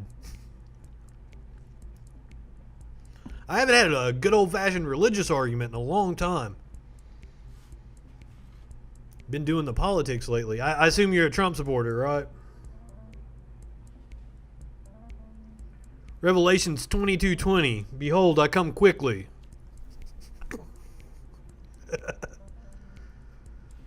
Why are you going to leave? Stay for the rest of the show.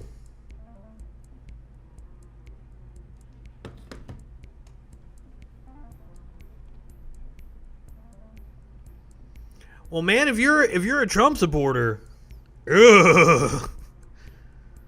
Do you know how many abortions that man is paid for? Do you know how many lies he tells on a daily basis? But hey, I'm sure being a black Trump supporter is very profitable.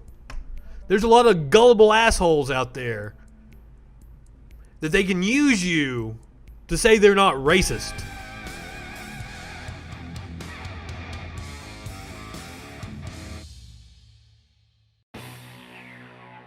I'm not making this up either. This may be the most important speech I've ever made, ... So let's check it out. May be the most important speech I've ever made. I just said that. Jeez. I want to provide an update on our ongoing efforts to expose the tremendous voter fraud and irregularities which took place. He's like 1 in 40 right now in court. Long November 3rd elections. We used to have what was called Election Day. Now we have election days, weeks and months. And what up, Winch? Bad things happened during this ridiculous period of time, especially when you have to prove almost nothing to exercise our greatest privilege, the right to vote. As president, I have no higher duty than to defend the laws. First of all, I wish it was a right. That is why It's not a right. It's not a right currently. We need to make it a right. Cement that thing inside the Constitution so that states have to bend over backwards to make it easier to vote instead of harder. We had the Voting Rights Act at one point in time, but that wasn't enshrined in the Constitution. Pod friend. To protect our election system, which is now under coordinated assault and siege.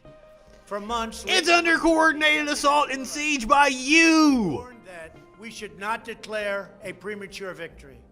We were told repeatedly that it would take weeks. I can't wait to see all the evidence Bill Barr has. The winner, to count the absentee ballots and to verify the results. I mean, he came out yesterday and said there is no evidence, so. Don't campaign. We don't need you. We've got it. This election is done.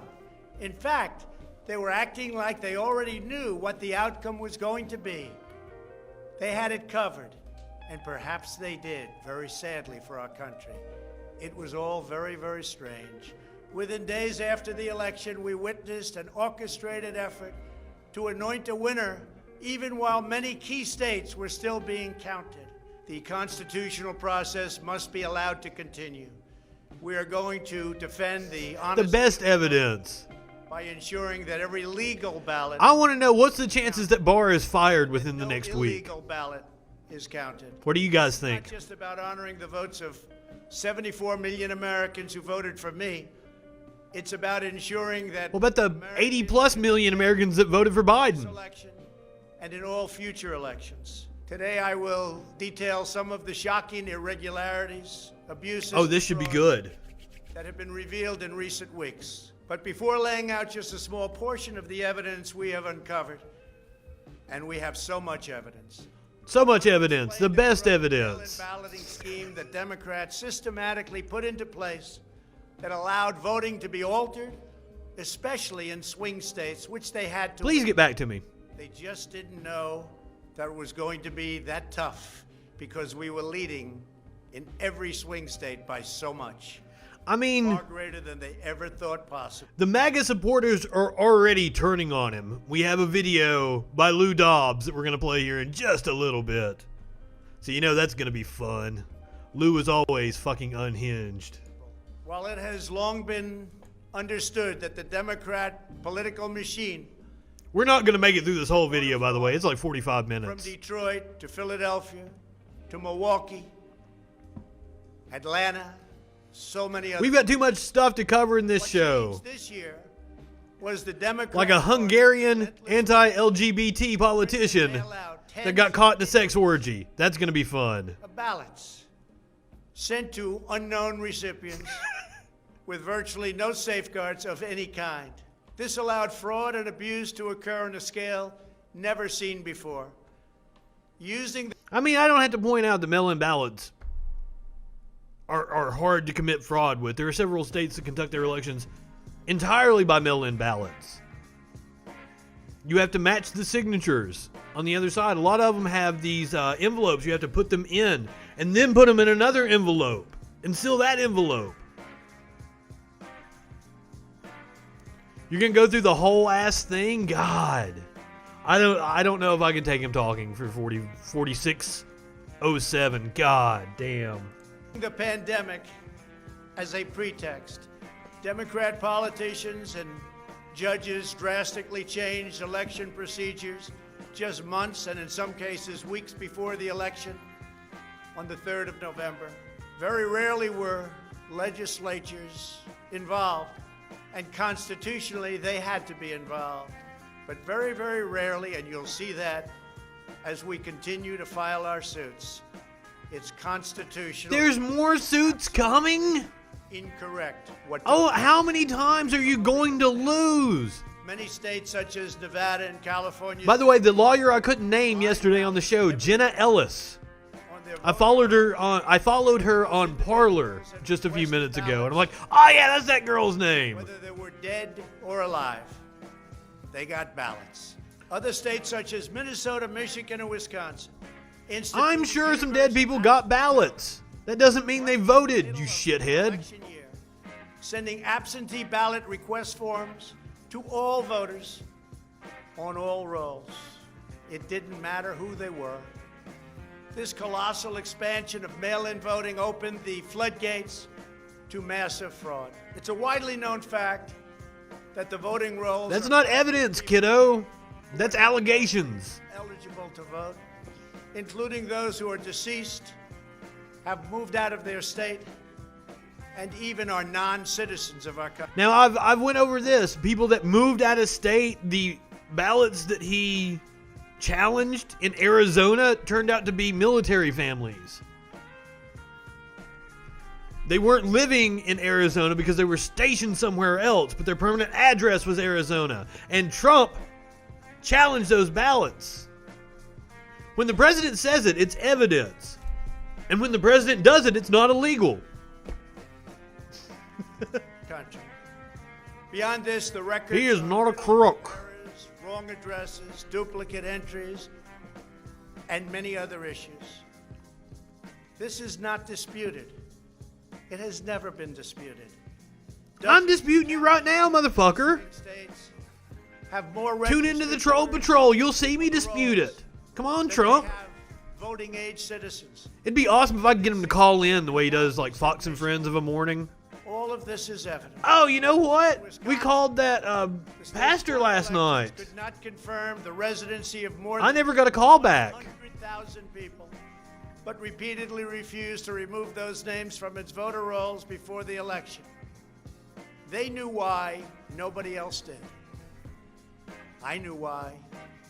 They're illegal voters. It is a travesty that in the year 2020, His makeup looks better this not time. have any means of verifying the eligibility of.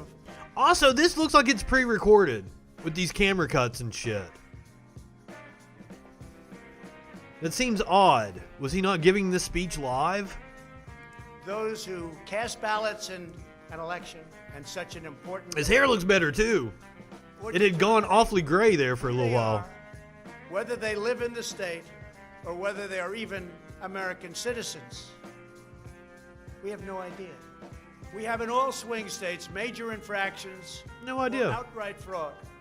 No way to verify either. Votes, then we need. It's not like there's a thing, like a whole registration of voters that you could check it against. Election night, they ultimately had us miraculously losing by 20,000 votes.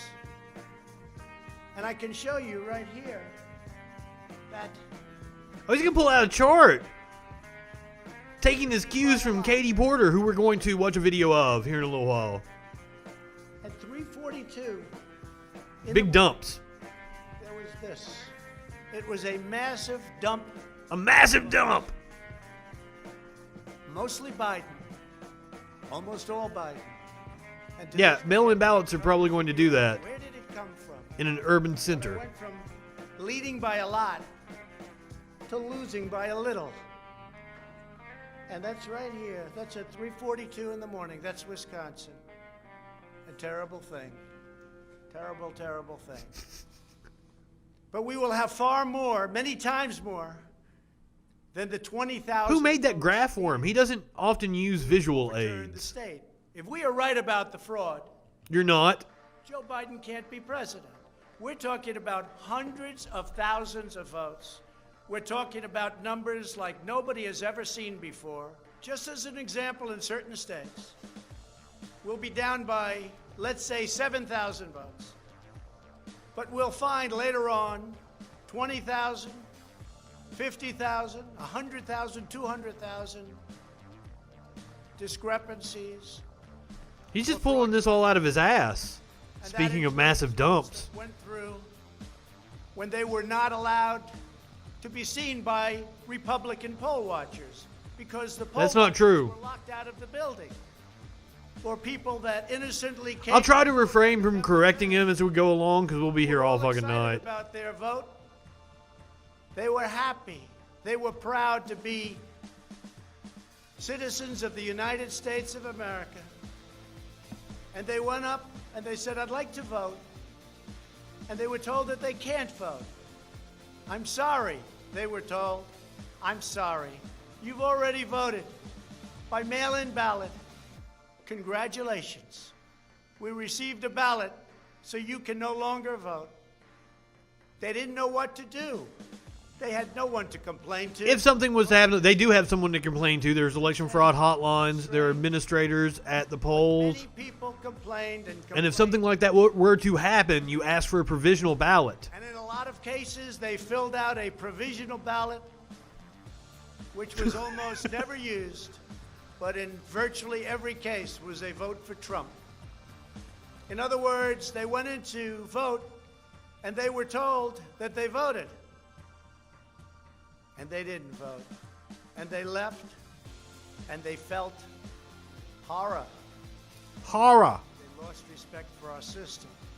And this happened tens of thousands of times all over the country. Now this is just doing more to drive a wedge into the Republican Party. Not even knowing if these people were going to show up. And when they did show up, and help disenfranchise the voters that they're going to need to hold the Senate come January 5th in Georgia. That's very suspect. So keep it up, Trump. I'm rooting you on. With the turn of a dial or the change of a chip, you could. And I wonder how much of this speech vote goes to Biden. is a result of yesterday's announcement by William Barr. You have to go to paper. Maybe it takes longer. But the only secure system is paper. I'm down with that. Let's go to paper ballots. That nobody understands, including, in many cases, the people that run them. Although, unfortunately, I think they understand them far too well. In one Michigan county, as an example, that used Dominion systems, they found that nearly 6,000 votes had been wrongly switched from Trump to Biden. And this is just the tip of the iceberg. This is what we caught. How many didn't we catch? How many times has he told porn stars that just the tip? Are there thousands? We just got. But as I understand it, there's not much past the tip. But we found numerous glitches that evening. 96% of the company's political donations went to Democrats, not surprisingly. And frankly, when you look at who's running the company, who's in charge, who owns it, which just the tip is all he has. Where are the votes counted, which we think are counted in foreign countries, not in the United States. Dominion is a disaster. Election authorities in Texas. You are a disaster. Deployment of Dominion systems due to concerns about security vulnerabilities and the potential for errors and outright fraud. Every district that uses Dominion. God, we're only 11 minutes into this. Yeah, I'm not going to make it 45 minutes. And carefully investigated. But not only for the future. Is this all he's going to talk about? We're worried about the We have a national crisis going on right now. And this motherfucker is giving a speech from the White House about how he's been wronged. State House in the United States, which they weren't expected to do.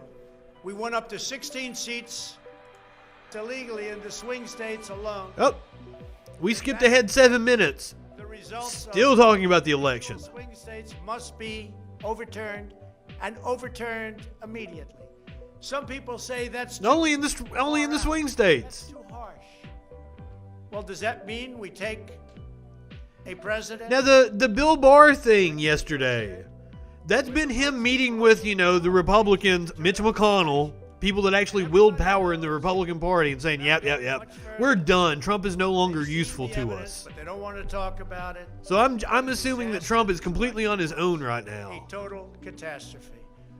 But we're going to show it, and hopefully the court. Skip ahead to 25 minutes. What's he talking about? Not all have been beaten down and disparaged. They just disappeared.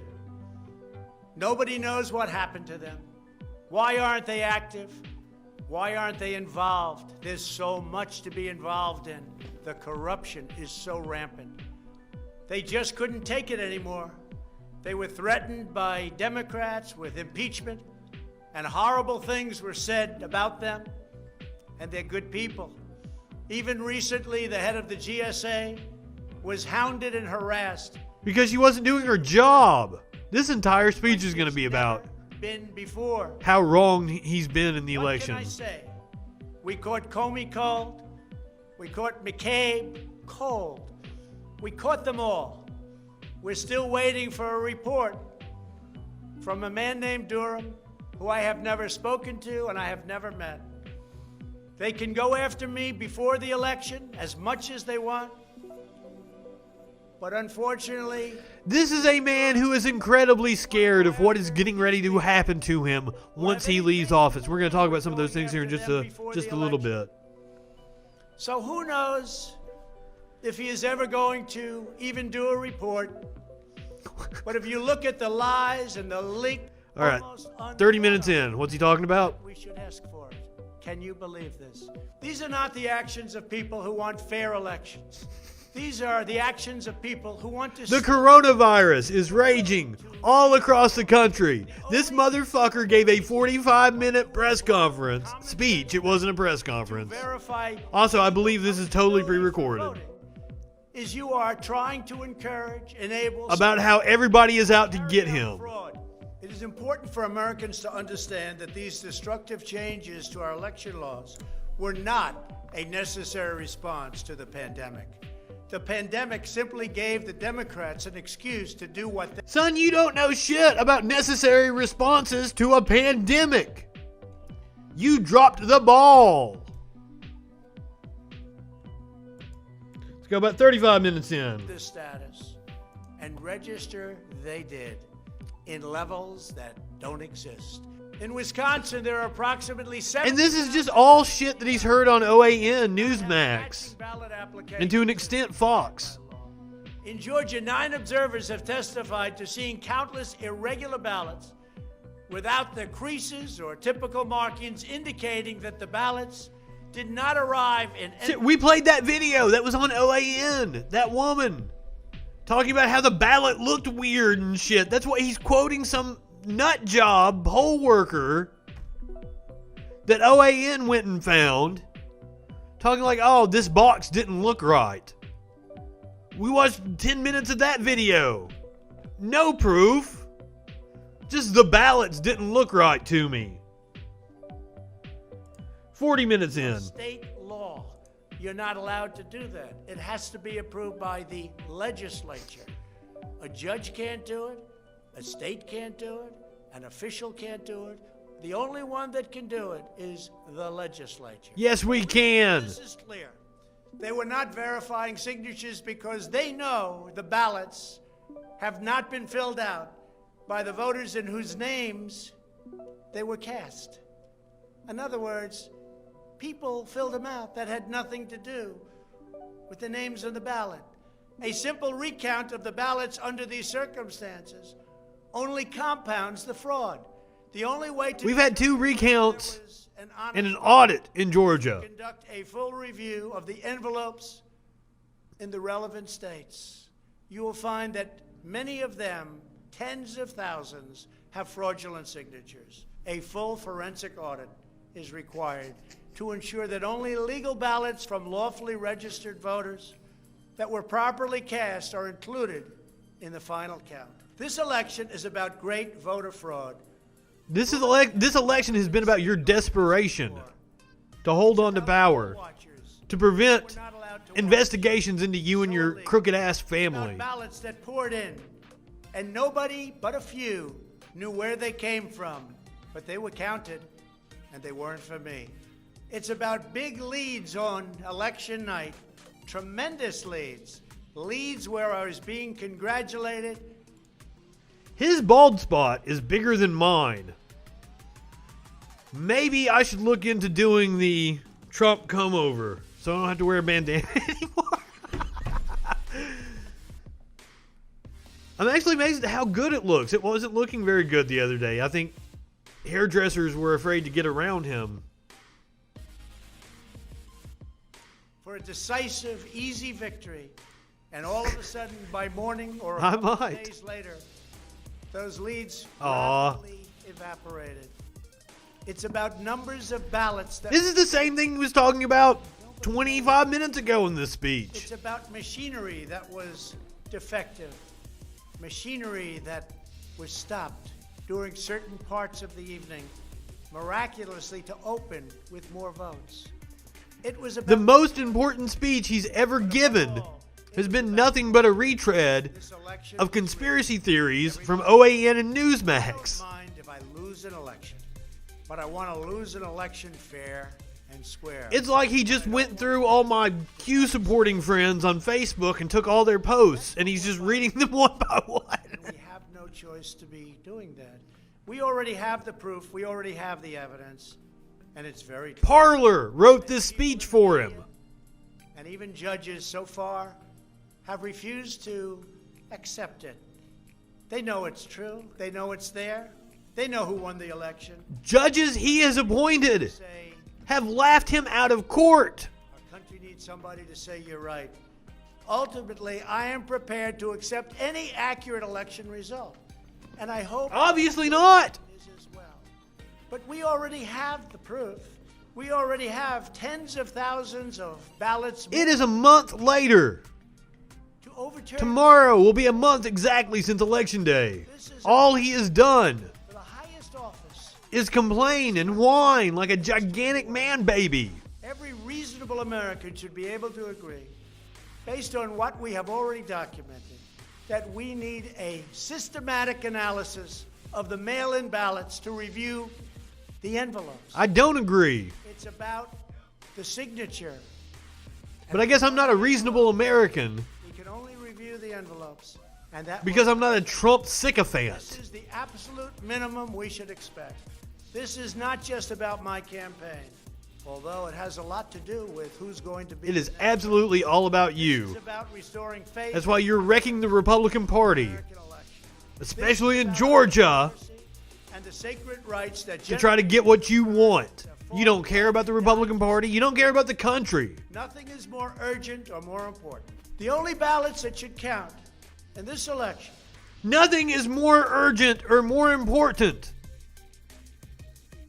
Are we up to 260,000 deaths yet from coronavirus? We're on the precipice. 2,400 plus people died yesterday from coronavirus. But this asshole makes a speech about how nothing is more urgent than his subversion of our democracy.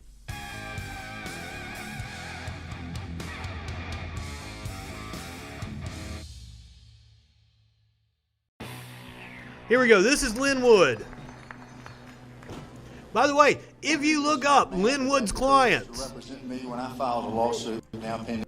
If you look up Lynn Wood's clients, it's obvious that he only represents guilty people. John and Patsy Ramsey, Gary Condit. That's the sort of people that Lynn Wood represents. Herman Cain was one of his clients. And Herman Cain's sexual harassment lawsuit that sunk his presidential aspirations. In the 11th Circuit. He's also representing the President of the United States in a lawsuit to be filed in Georgia. Ray Smith. Come up, Ray. We don't want to hear Ray Smith. What the fuck? Called upon the black Americans to take action. Let's get to Sidney Powell.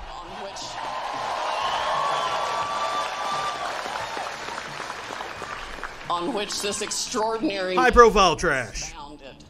Those are the values, American values. God. I feel sorry for this poor woman. Are the values we must return to. Once a respected U.S. attorney. Now even the Trump team is distancing themselves from her. We will not allow ourselves to continue to be influenced by flat-out communism, socialism, any of the dark forces that have... Now, perhaps she's deep state or some shit. Look at that jacket she's wearing. Q-Aid. It looks like a fucking communist military jacket. Come to impose their will on so many of us. They're trying to impose their will on us. Now is the time for every patriot in this country. Yeah, I've seen him before. I need to look up his shit because apparently he's pretty entertaining. Counted.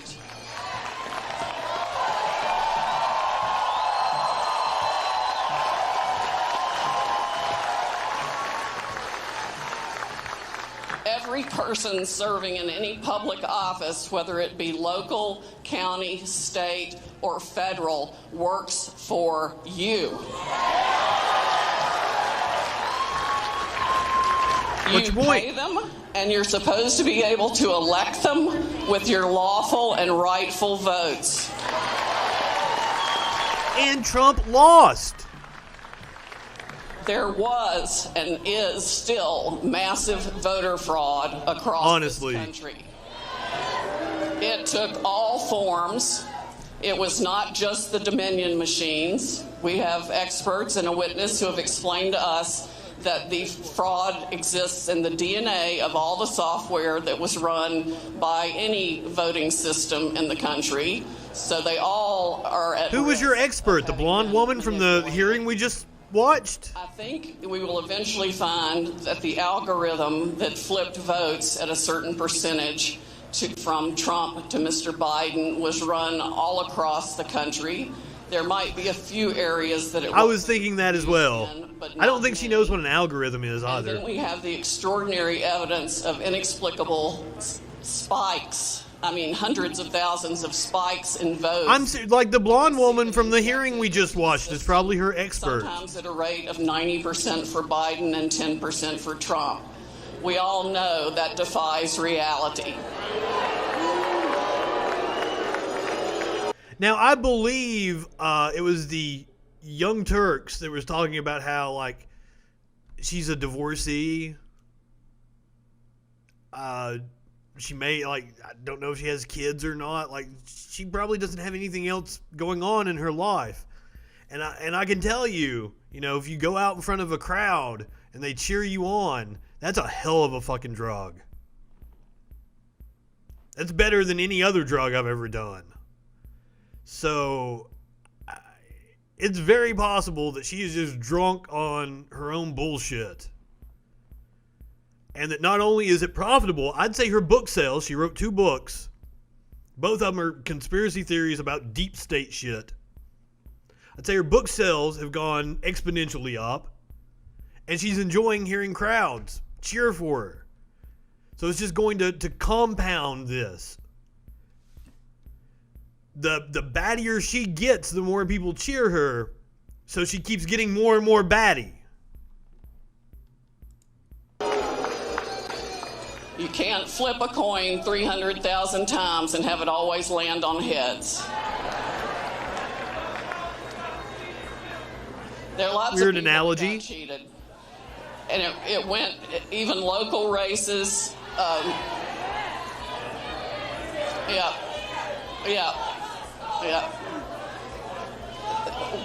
Lots of congressional seats, Senate seats. So she's saying that the Democrats actually I agree. won. There should not be a runoff, certainly not on Dominion machines.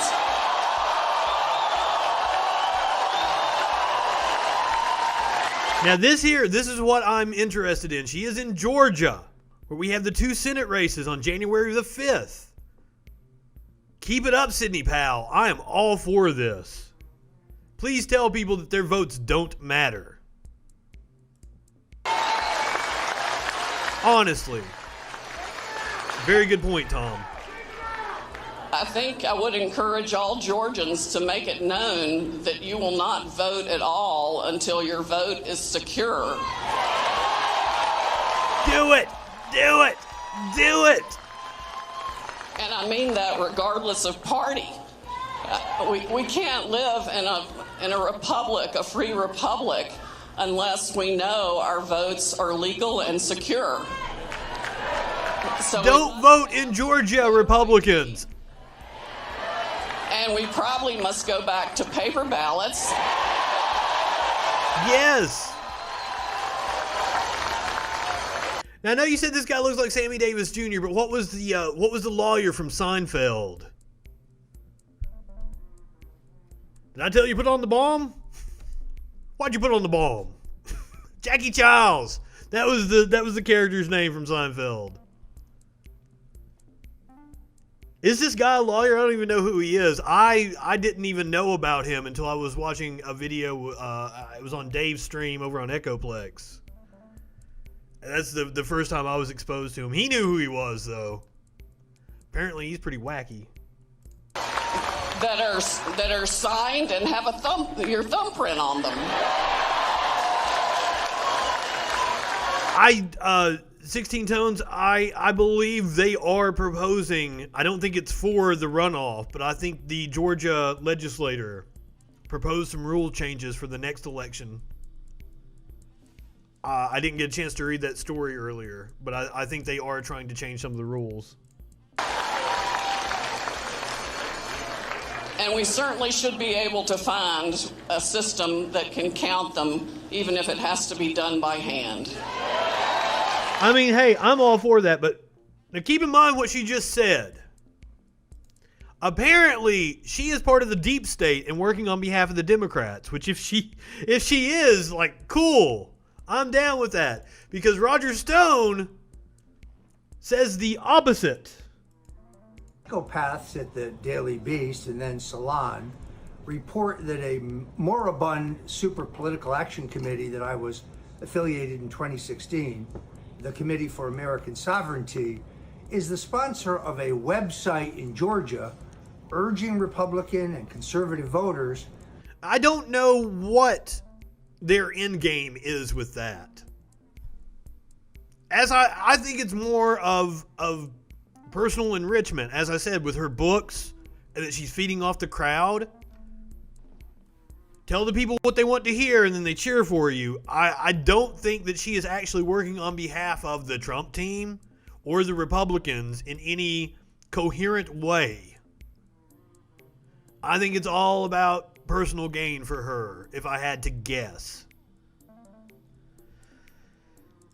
Daily Beast and then Salon report fucking Roger that a Stone. moribund super political action committee that I was affiliated in 2016, the Committee for American Sovereignty, is the sponsor of a website in Georgia urging Republican and conservative voters to write in the name of Donald Trump instead of that of the two U.S. Senate candidates, Kelly Loeffler and David Perdue, running in the runoff.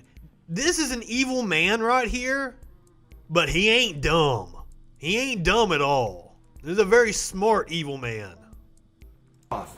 This is a classic Democrat dirty trick. They are suppressing the vote, or more precisely, trying to siphon votes away from the Republican candidates. Now, do you think Lynn Wood and Sidney Powell and all the people that were on that stage are Democratic plants? And this is the thing. I was watching a stream on Echoplex, and they were doing the Cope cringe, and they were showing one of the first MAGA rallies in Georgia, and that was the first time I saw one of them hold up a sign that said Primary Kemp. And I went, whoa, Primary Kemp. This was right after the election. Like, well, Kemp is a hardcore Republican. What are they talking about? Primary Kemp. That's when I realized, holy shit, they're splitting the party. Yes, it was Republicans that made the suggestion. But I mean, everybody is deep state if you don't toe the Trump line. Bill Barr is now an actor of the deep state Democrats. And apparently it is going around in the White House that Barr may very well be fired in the next week or two. That was one of the things that we talked about last night on the show. Will Bill Barr get fired now that he came out and said that there was no fraud in the election, or no evidence of fraud large enough to sway the election towards Trump? They literally go out of their way, especially in Georgia, especially Brian Kemp when he was Secretary of State. Purge the voter rolls in Georgia after the Voting Rights Act was struck down in the Supreme Court. Several southern states went on a purge of voters. That's when they did the ID laws. They are masters of voter suppression, and they're the ones committing fraud. Stay tuned for the video we have next. The committee that I was affiliated with has been inactive since 2016, and no one I know has any knowledge whatsoever of the posting of the site. And here's the kicker. When you trace the domain, it's owned by somebody who has the address of the business office of Vice. Busted. Of Vice. Holy shit. I would assume if the address thing is true, Vice just has an office somewhere. A bureau where they keep a couple of reporters. And that it's a gigantic office building that rents out all kinds of space. But hey, that's the stone cold truth. According to Roger Stone.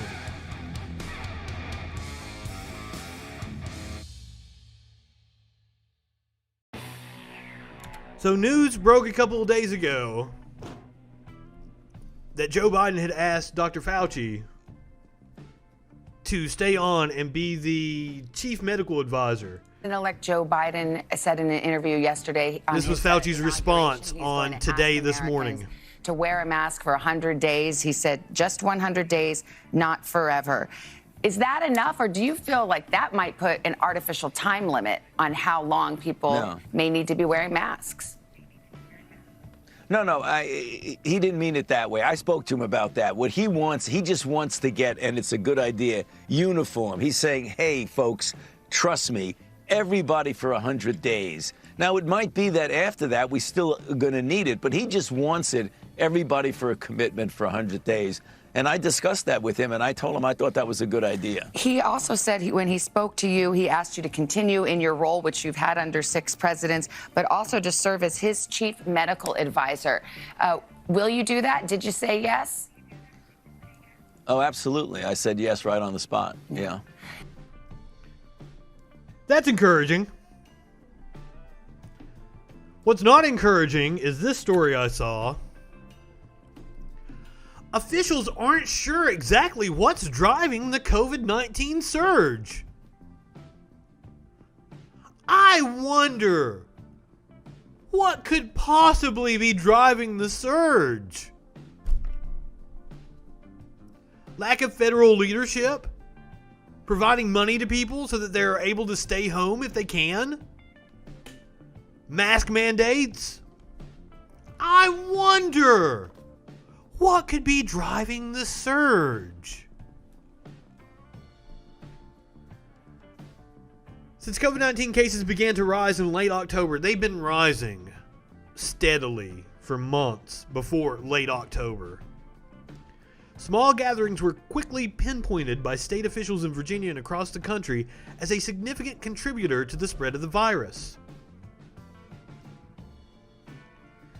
And they're rising right now because people are gathering and they're not wearing masks. 3 days later, he reinforced the messages of Governor Northam.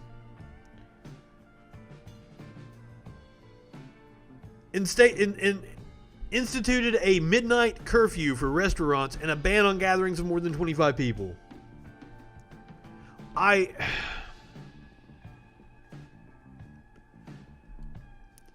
mean, there's a lot of contributing factors.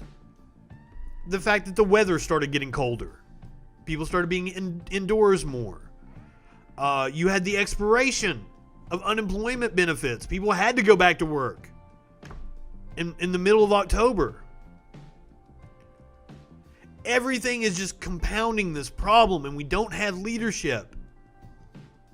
And unfortunately, the framework of our country, it has to be the Fed to take the reins on this, because there are a lot of things that are unconstitutional that you can't do at the state level. The new mandates were quickly criticized by some of the administration's political opponents, especially when it came to the limit on gathering sizes. And that's why I hate that it's an attack on your liberty.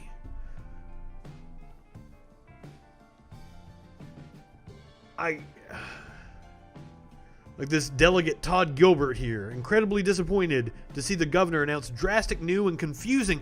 Now, I will agree with him on confusing COVID restrictions, because it's like you've got to do a balancing act.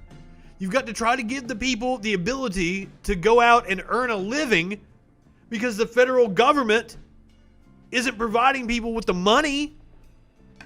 I feel sorry for restaurants, bars, live event venues that are going under.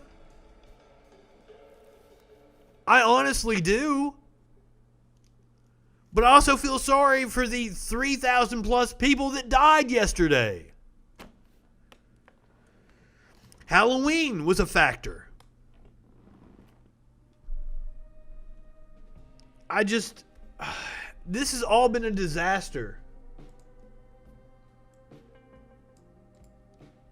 And we're not anywhere near close to help. There is no light at the end of the tunnel right now. And then you have this nurse in Tennessee. This is heartbreaking. Access to information.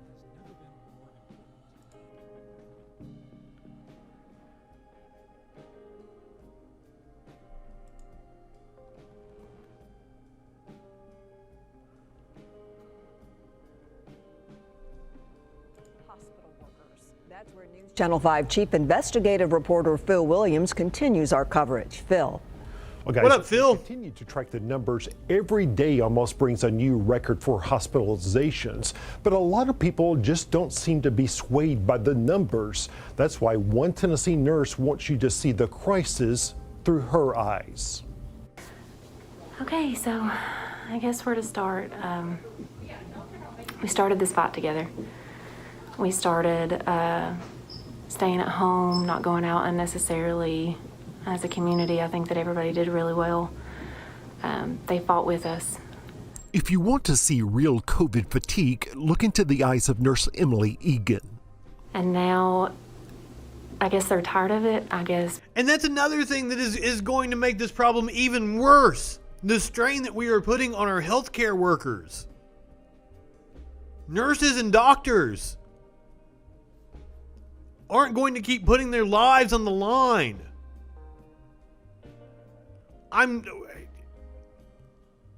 amazed that we haven't seen a nationwide nurse shortage yet, but I'm sure it's coming. And it may very well be localized to different areas that they're begging for medical personnel. There was a story in, I think it was Montana, where they had to have nurses that were diagnosed with COVID but weren't showing symptoms to continue to work because they were short-staffed. And it's just going to get worse.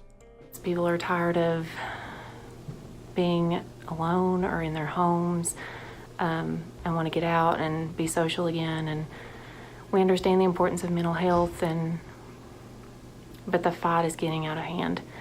For the past month, Nurse Egan has worked the COVID ICU at Holston Valley Medical Center in Kingsport. As COVID hospitalizations continue to skyrocket across the state of Tennessee, she has seen the faces behind the numbers. We're losing more than we're keeping.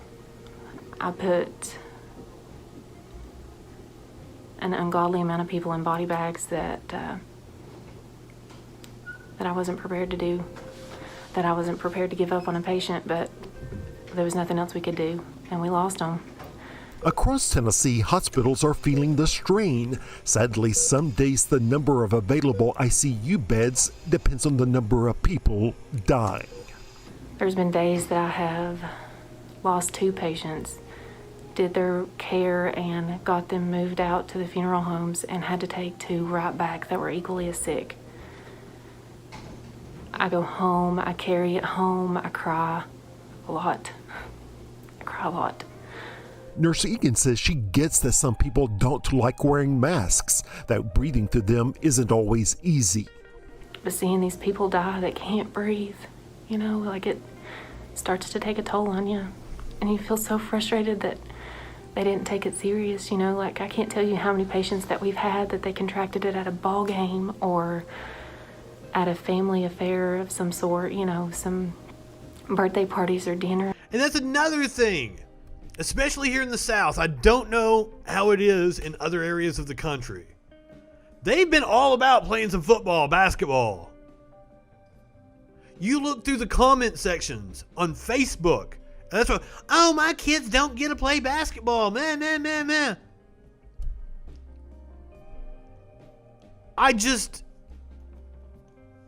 I'm stunned. The reckless disregard for human life. Yes, in Kingsport, Johnson City, in East Tennessee,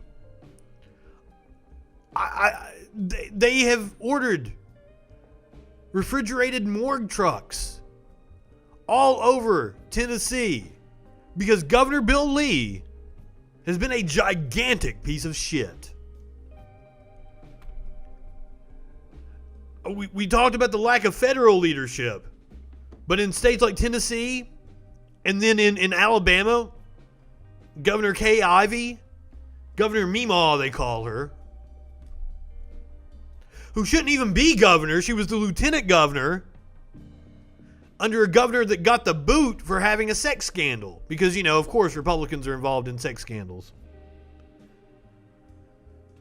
Brian Kemp over in Georgia. No leadership from these people. And we did the story, I think it was last night, where health officials are saying like, hey, On the local level, you need to take these matters into your own hands and institute mask mandates.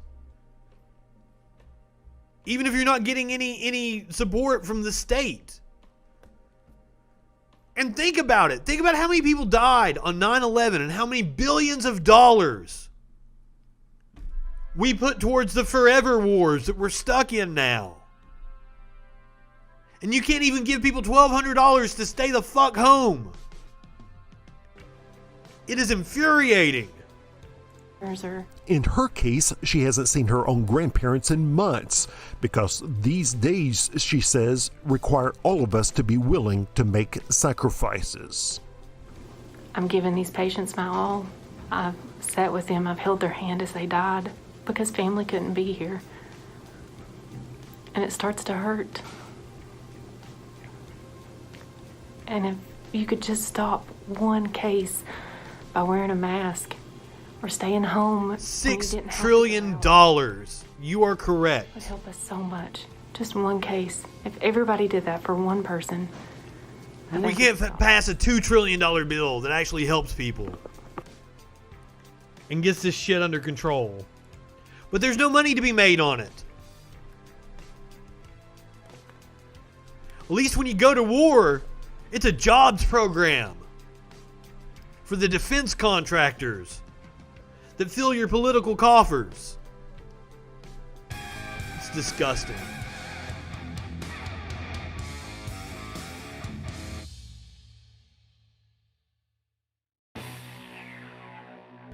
This is a doctor in Oregon.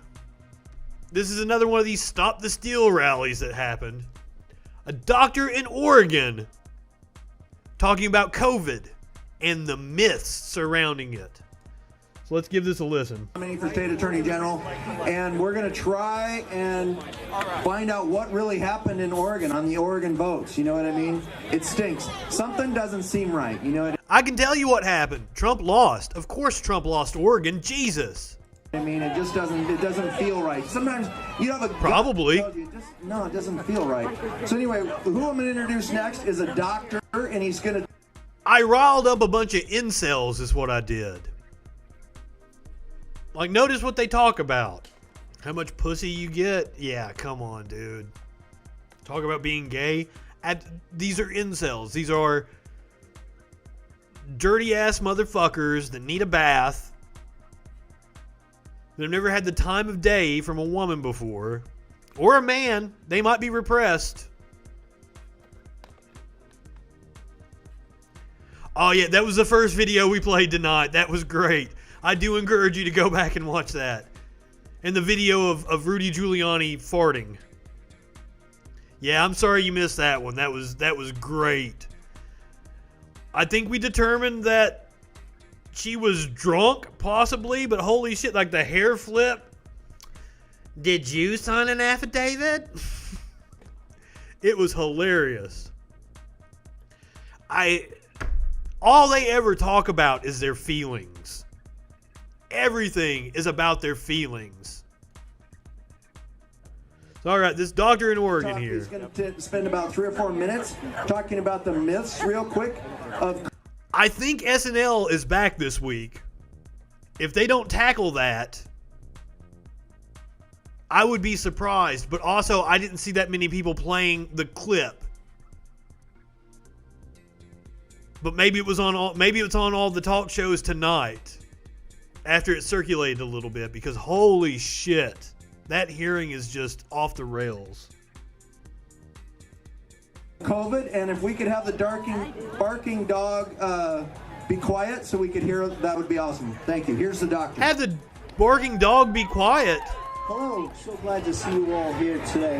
My name is Steve Latulip. I am a practicing physician in Dallas, Oregon right now, 20 minutes down the road. I want to expose what I call coronamania. The COVID virus is from the family Precornaviridae. It's a rapidly... Over 3,000 people died yesterday from COVID. And that number is just going to keep going up. The next 2 weeks are going to be insane. 3,000 people died. It was like 3,400. Over 3,000 people died yesterday. Also, they're really clinging to the cross. What is up with that? And the crossover between the QAnons and the religious people. I think there's something to that. When you let people believe in nonsense based on faith, especially when it's drilled into them from the time they are children. That's how you get people that believe in stupid shit like QAnon. Mutating virus, which means that COVID-19 is no more. It has already mutated. Let me share my... It has mutated. I am a retired Air Force officer. I flew heavies, I flew fighters, the Phantom, the good old Rhino. I am an ordained minister. I've been to Bible college and to seminary. And your resume does not impress me, dude. 20+ years. Makes me think less of you. I want you to know that I never shut down during the entire COVID season from the time it was declared to now. I hate to tell you this, it might scare you, but I and my staff, none of us once wore a mask in my clinic.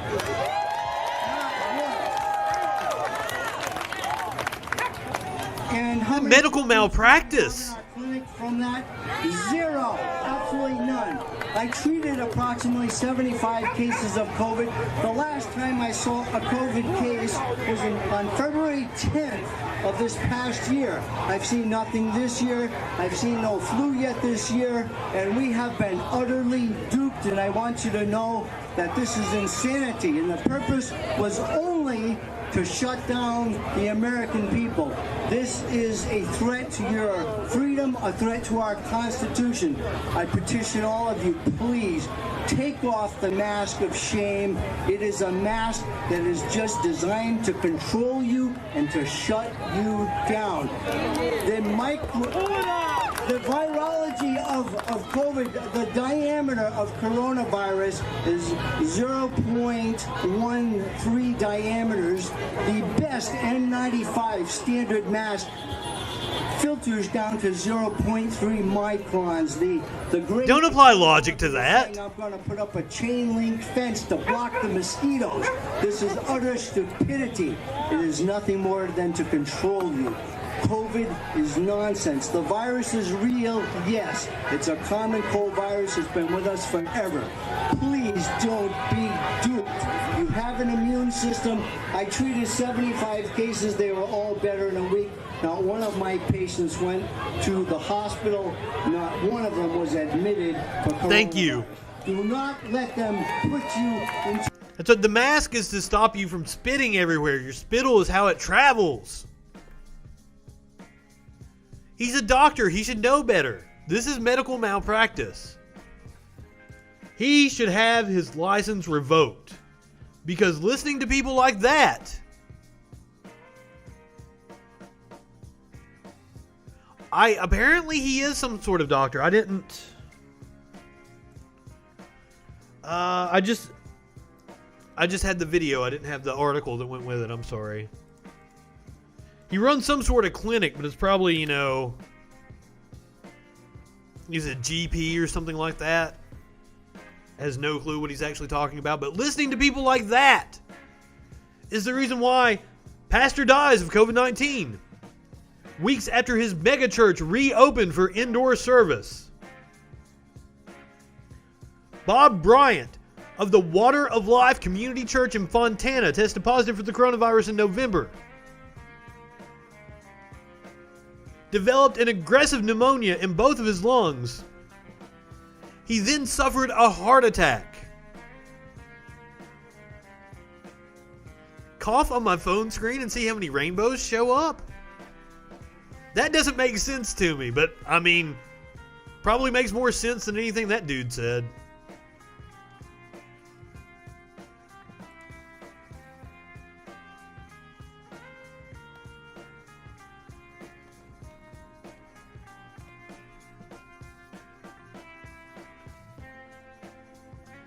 In San Bernardino County,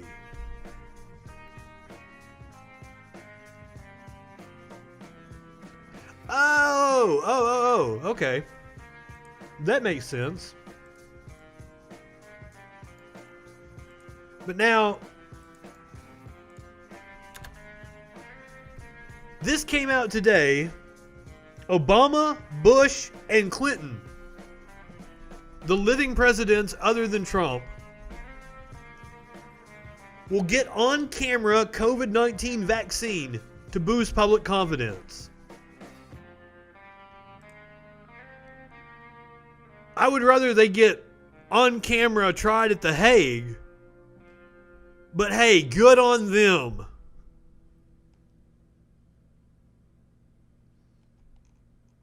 Because that might actually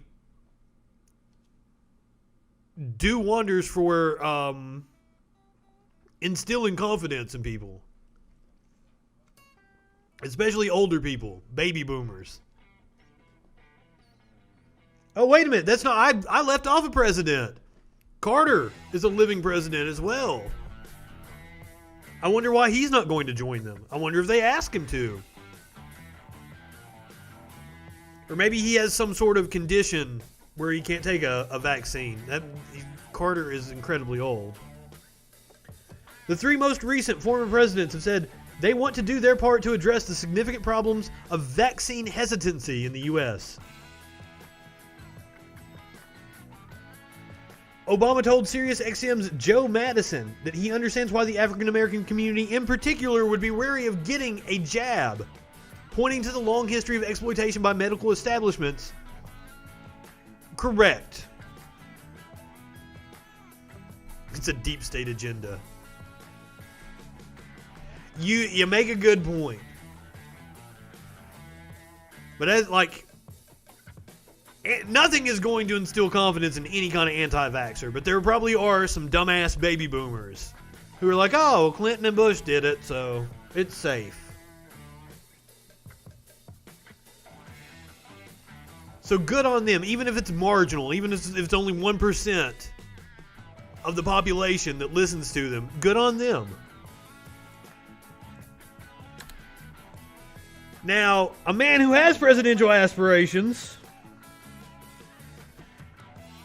gave a press conference today, and he had a little prop with him. New York Governor Andrew Cuomo. Maybe it's a Christmas present. Who would I give a Christmas present to at this point? He thinks he's funny. That's not it. This is a box of vaccines.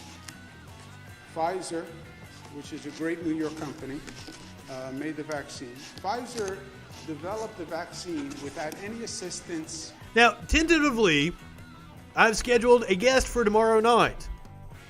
And it's a friend of mine who participated in the vaccine trials. Hopefully she can make it.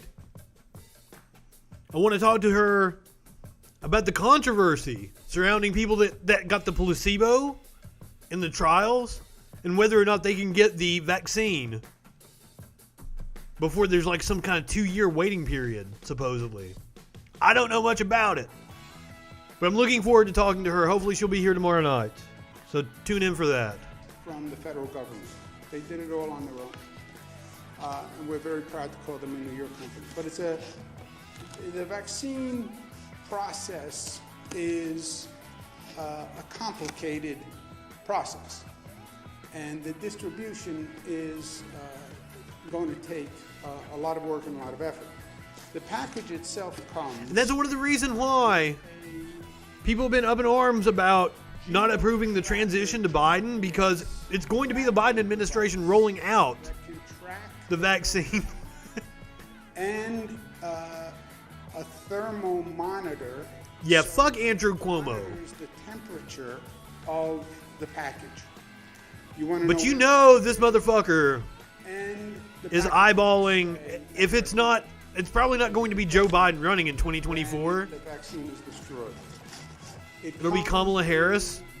Wrapped in dry that means there's probably going to be a competitive primary, and I'm sure this motherfucker is eyeballing that primary. The package, you have to replace the dry ice, and then you have to replace the dry ice every 5 days. Okay? under the So this is the Pfizer one that has to be stored at extremely cold temperatures. The Moderna vaccine can actually be transported in not as cold temperatures. They can use refrigerated trucks, and it's much easier to administer. vials in.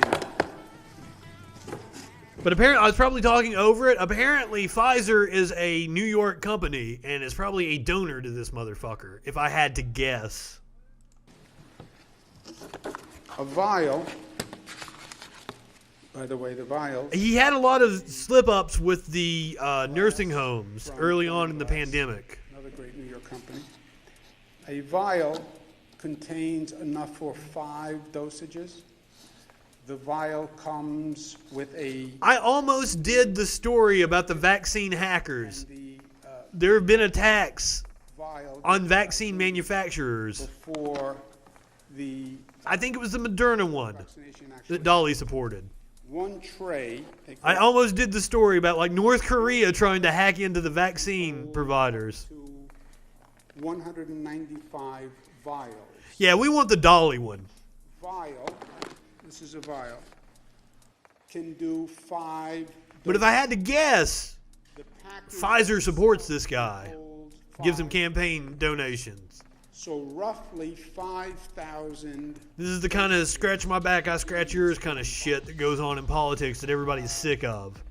The storage and handling of the box itself is... That he's using his platform as a governor to promote a specific company 2 times a day. Under the guise of public health. 60 to 90 seconds each time. Because keeping it the right temperature is very important.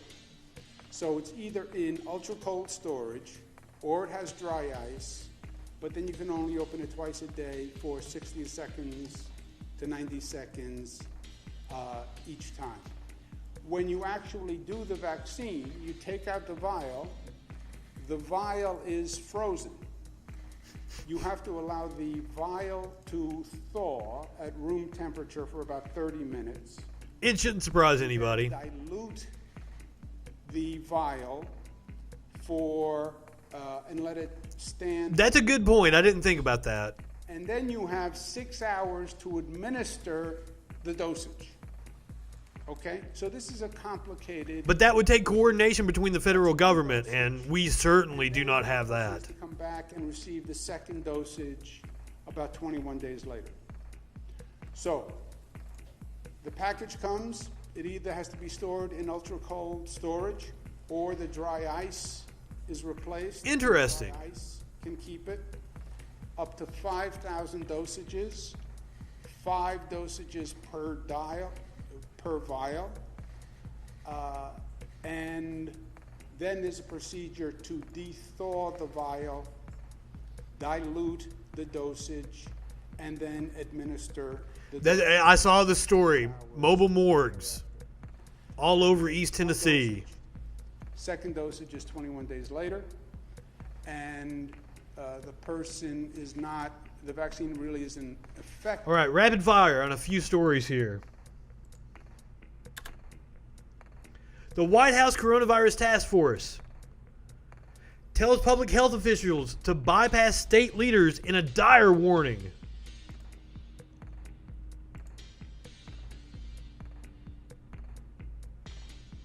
Warned states this week that COVID-19 risk nationwide is at historic highs and urged public health officials to appeal to the public directly in the absence of adequate state and local policies like that in Tennessee, where Governor Bill Lee has completely dropped the ball.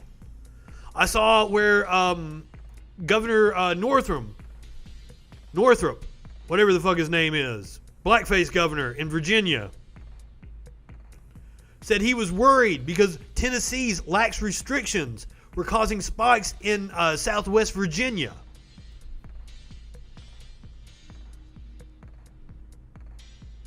$14 deaths just today, god damn.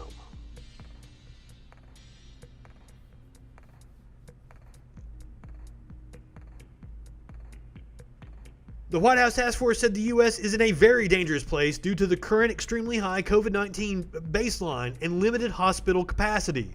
The reports note that there are now more than 180,000 daily cases, 90,000 hospitalizations, up sharply since Memorial Day. And yet, we're not even on the post-Thanksgiving surge yet. We're going to start seeing that next week. This was already the trajectory we were on before Thanksgiving. The task force told public health officials they must alert the state population directly if their state and local leaders do not enact policies that reflect the seriousness of the current situation. We can't do localized lockdowns. The feds have to step in and help people with money. I'm at a loss. We do need lockdowns. We do need mask mandates. But if the Fed isn't going to step in and pay people to stay home, stop evictions and mortgage foreclosures, I don't know what the answer is. People have to fucking earn a living in this capitalist hellscape we're in. So yes, lockdowns are needed desperately. But I mean, even if the coronavirus bill passes, Mitch McConnell said he's not on board with the $900 billion one. He wants them to accept the $500 billion one. There's no checks for anybody. And the $500 billion one doesn't have extended unemployment benefits. Even if they did do a package that has unemployment benefits, people wouldn't even see that money for 3, 4, 5 weeks. State systems that are overwhelmed. The federal government has to step in. And this is the reason why, I made the wrong decision in 2016. I should have voted for Hillary. Even though, take out of the equation that my state, there's no way that it would have gone Democrat. I feel bad, one, because the Clinton administration would have been way more competent in dealing with this virus, but also Hillary would have been a much better opponent for us lefties. It looks like the stream is having some trouble. Hopefully I'm back now. Did I get what?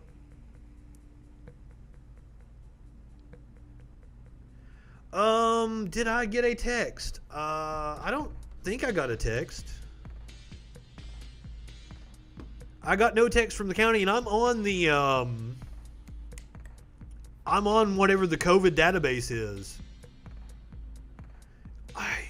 That's a good thing. I mean, I signed up for the thing that reports data back to the health department. I've got that app on my phone, and I encourage everybody, if you're on this stream, go check your local health department. They probably okay. They've probably got a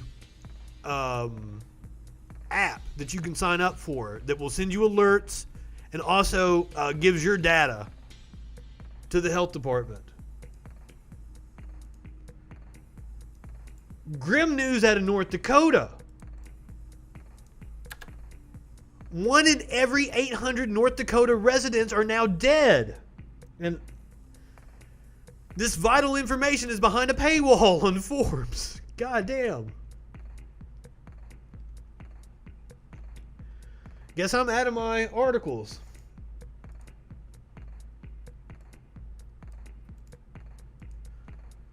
Hospitals.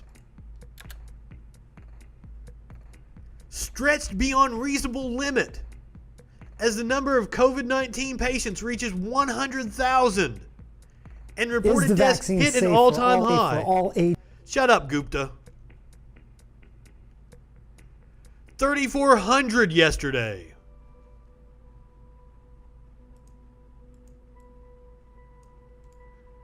Now me,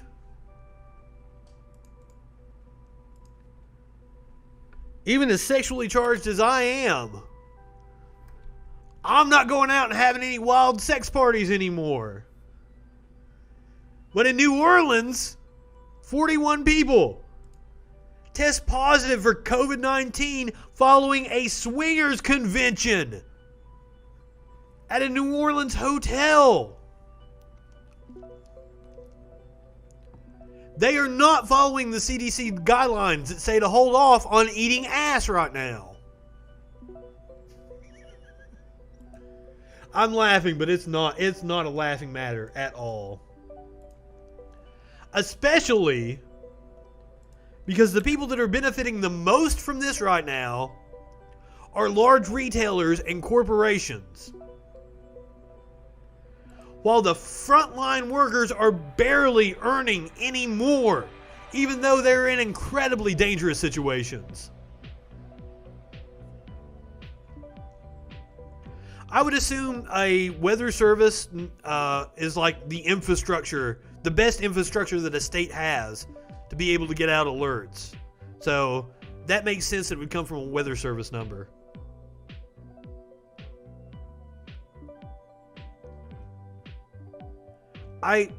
Hey, Curiouser, I'm with you.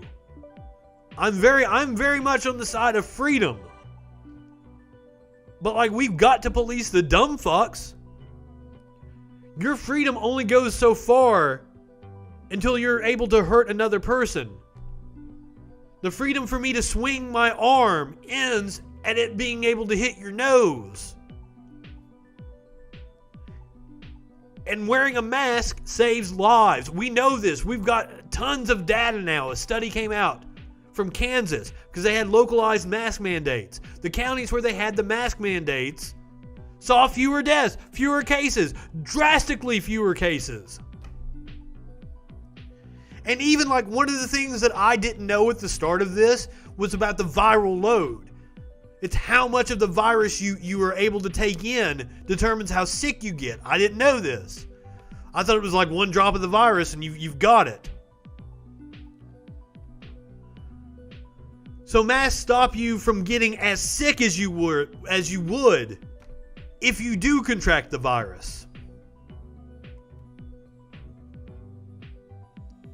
Yeah, what would it be like even without those mandates? Scary. Fucking scary. We are hitting rock bottom. We are a failed state. It is. I'm trying to be responsible. I can't go to fucking concerts right now. Faith No More announced they're going to be at a festival in summer of 2021. I'm like, I was supposed to see Faith No More this year. Mike Patton, one of my favorite artists of all time.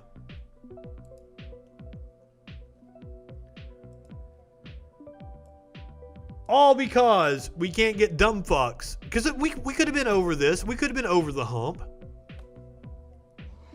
It didn't have to be this way.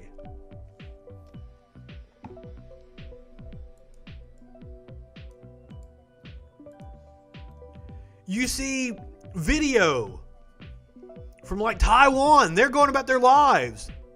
They still socially distance. They wear masks.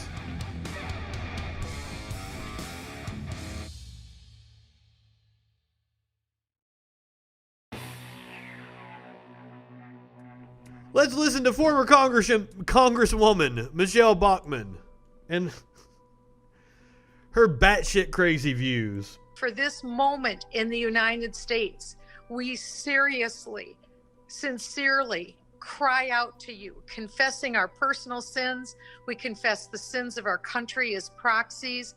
We ask you, oh God, for deliverance, that our country may continue. Religion is a cancer. It's the common denominator with all these people. And ironically, God always seems to have the same position that they personally hold. I don't think that's any coincidence. But go on, Michelle. You to know freedom. Lord, would you deliver these races in Georgia? Oh, Father. Would you deliver various local and state races, Father, that they aren't stolen? Would you give us a true vote? And oh God, I personally ask from myself, Michelle Bachmann, Lord, would you allow Donald Trump to have a second term as They picked Biden, and Biden is now 7 million votes. Broke the 7 million vote threshold. Apparently, your God doesn't like you very much, Michelle. vote? And oh God, I personally ask from myself, Michelle Bachmann, Lord, would you allow Donald Trump to have a second term as president of the United States? For this moment in the United States, we Crazy-eyed Bachman. sincerely. In Jesus' name we play. Shit, I fucked it up. In Jesus' name we pray.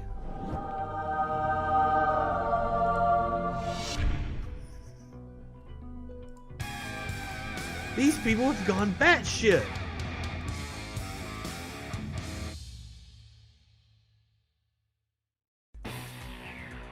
So, I'm going to tell you guys something. It doesn't make me feel good to say this. I agree with Matt Gaetz. Here is Matt Gaetz on the floor of the House earlier. Was recognized. Speaker, I would yield 3 minutes to the gentleman from Florida, Mr. Gaetz. Gentleman from Florida is recognized. I thank the gentleman for yielding. The MORE Act is flawed. It uses cannabis policy to do a great... Matt's hair, man, like he is, he's really going hipster with his hair, isn't he? I don't, what's going on with this? Not that he looks bad. Great deal of social engineering to create new taxes and new programs and redistribution of assets. But I am here as the only Republican co-sponsor of the MORE Act, and I'm voting for it because the federal government has lied to the people of this country about marijuana for a generation. We have seen... I agree, Matt. For the first time, I agree with you. Locked up for offenses that should have not resulted in any incarceration whatsoever. I'm also deeply troubled that the current policy of the federal government inhibits research into cannabis, research that could unlock cures and help people live better lives. My Republican colleagues today will make a number of arguments against this bill, but those arguments are overwhelmingly losing with the American people. In every state where cannabis reform was on the ballot in this country, it passed. It passed with overwhelming support. Matter of fact, the only thing that I know that's more popular than getting out of the war on drugs is getting out of the war in Afghanistan. But if we were measuring the success in the war on drugs, it would be hard to conclude anything other than the fact that drugs have won.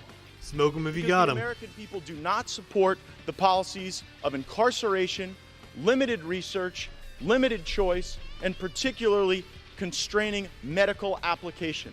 We are here in a time where many people in our country are suffering. They are in pain, and it is documented that cannabis... I am happy that this is me playing a video of a Republican where I'm not popping up Rudy Giuliani saying, do you think we're stupid? Do you think we're fools? Or throwing out the right-wingers are morons tagline. You smoked the most weed on Twitch. When I hopped onto the stream last night, you were rolling one. I used to smoke on the show all the time. But then I went back and watched myself. I'm like, wow, I'm not as sharp when I'm just sitting here fucking taking bong rips on the stream. So I have instituted my rule as like when I'm doing stand-up comedy. I don't smoke an hour before I go on stage, so I do not smoke an hour before I do the show from now on. I'm pretty straight right now. That states with medical cannabis programs see a reduction in the prescribing of opioids and the number of opioid abuses and deaths. We've held hearings. In the House I hate that we're agreeing with him. People in our government must confess that this is in fact true, that the more we give people access to medical cannabis programs, the more we see a blunting of this horrible he said blunting of opioid addiction and opioid abuse. We talk all the time on the right about the need to no pun empower intended. people and empower states.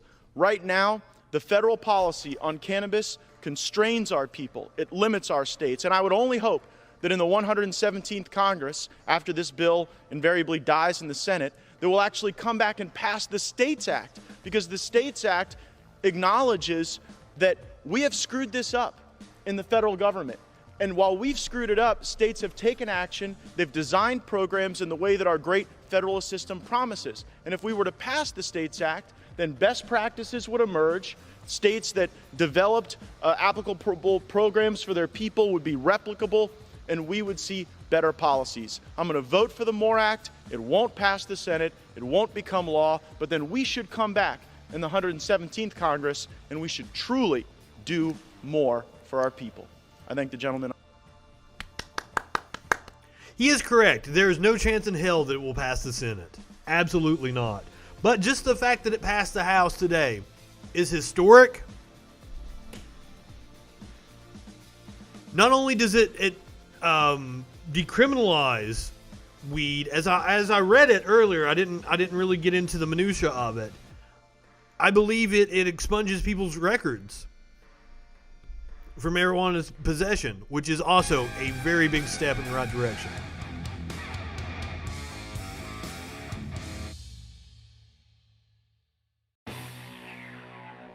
This is from Bloomberg News. He and McConnell hope to bundle a stimulus and omnibus. This just passing. Now, what he's talking about with the omnibus is that the government is getting ready to shut down in a week if they do not pass this omnibus bill.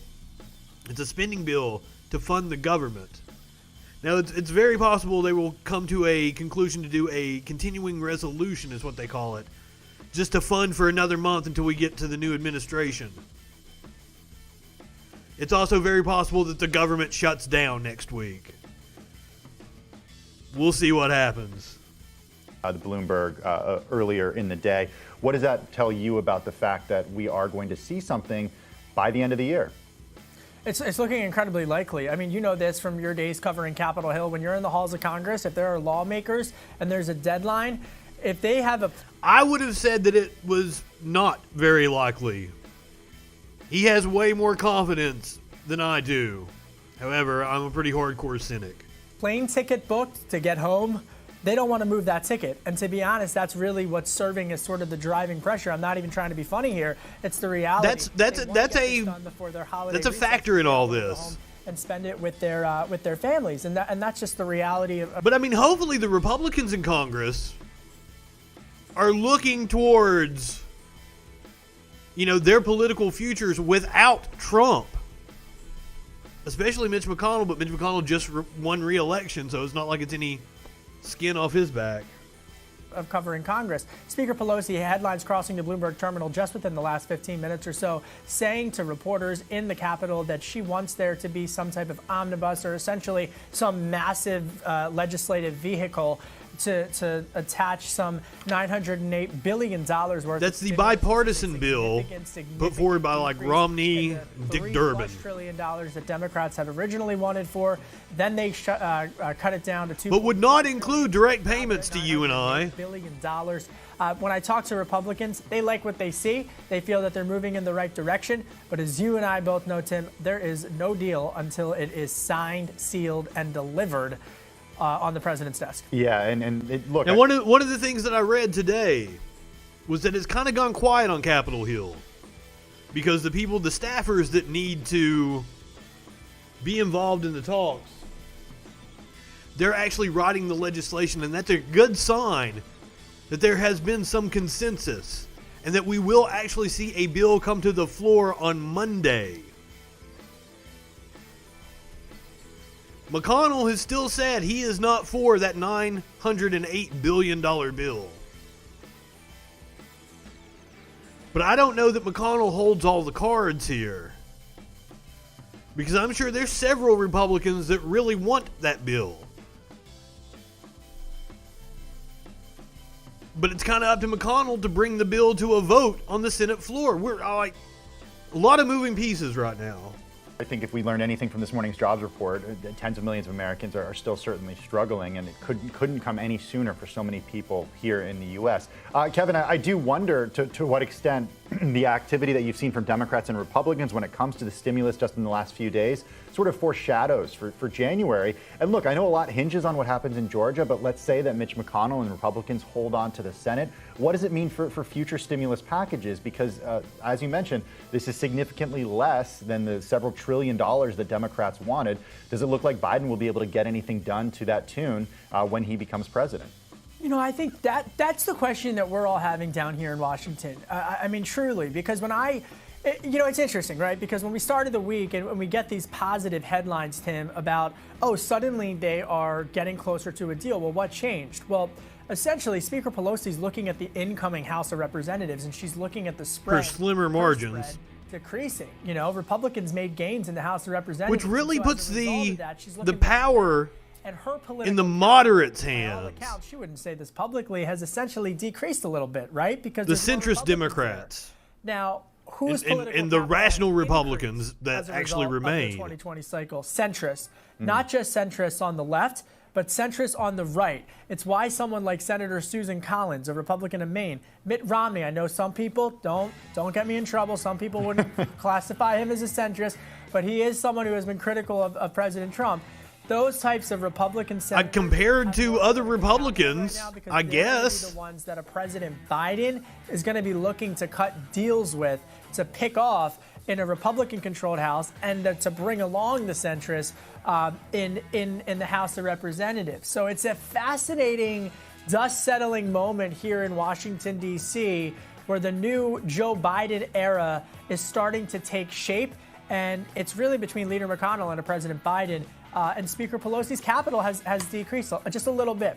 Well, we're certainly grateful that you were there covering this new era. Bloomberg's Kevin Cirilli in Washington. Thank you as always for your time and for joining us on Quick.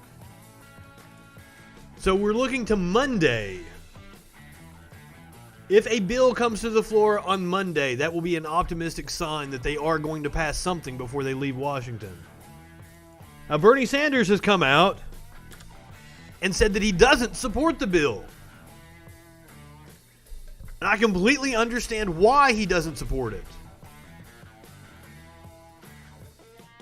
The proposal provides 100% legal immunity to corporations who irresponsibly led to the deaths of hundreds of workers.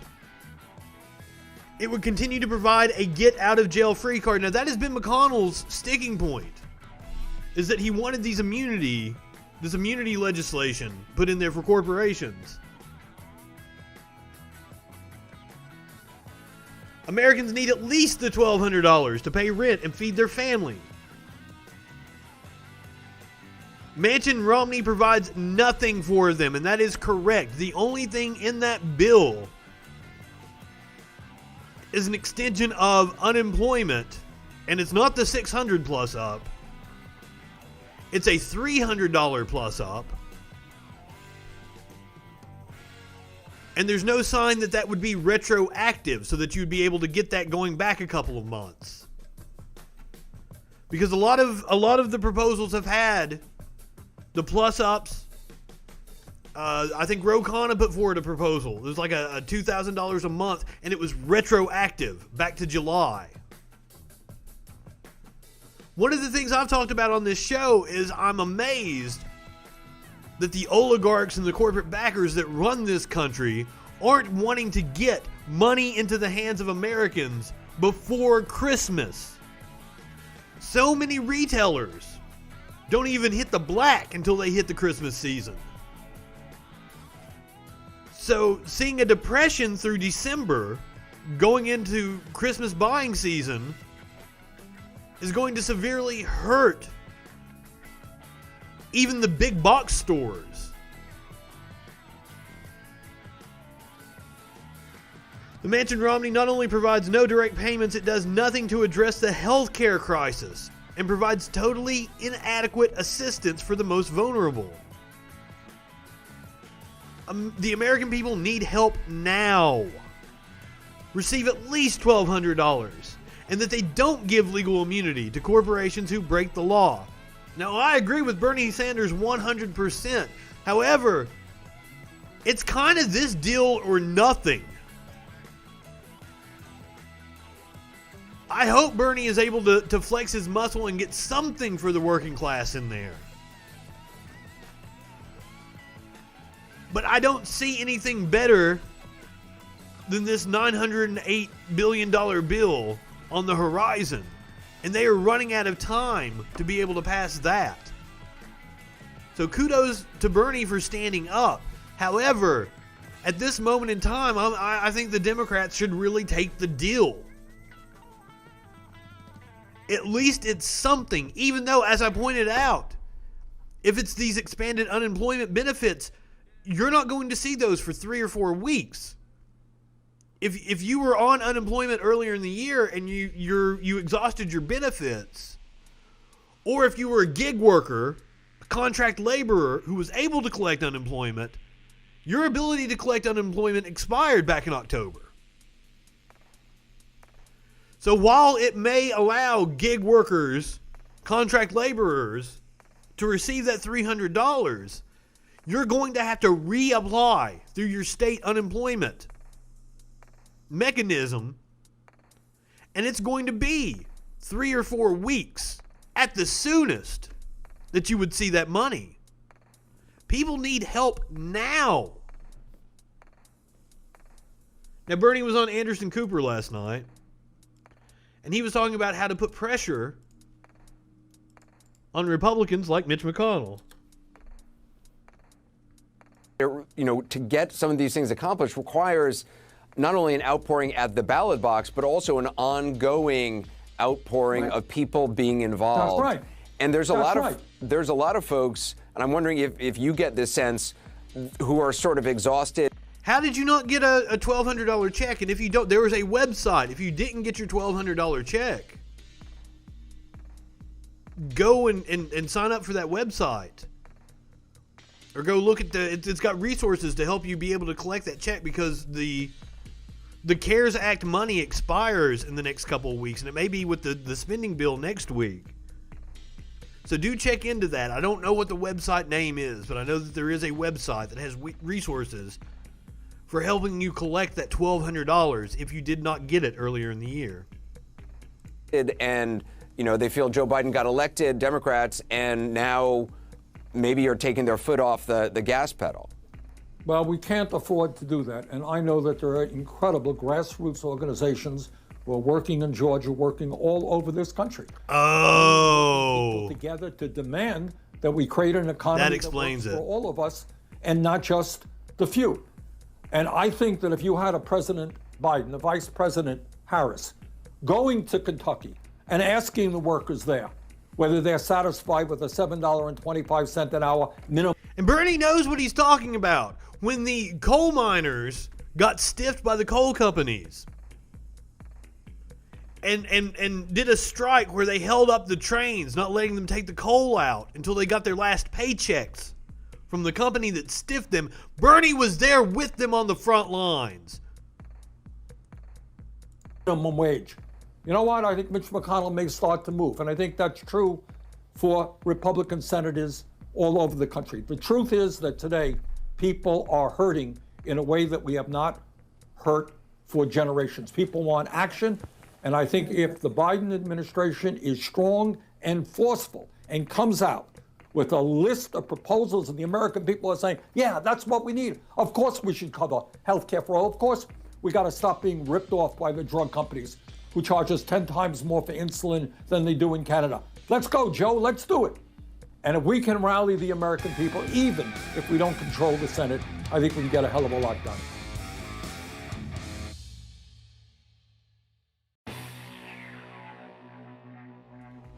Now, he mentions rallying the American people.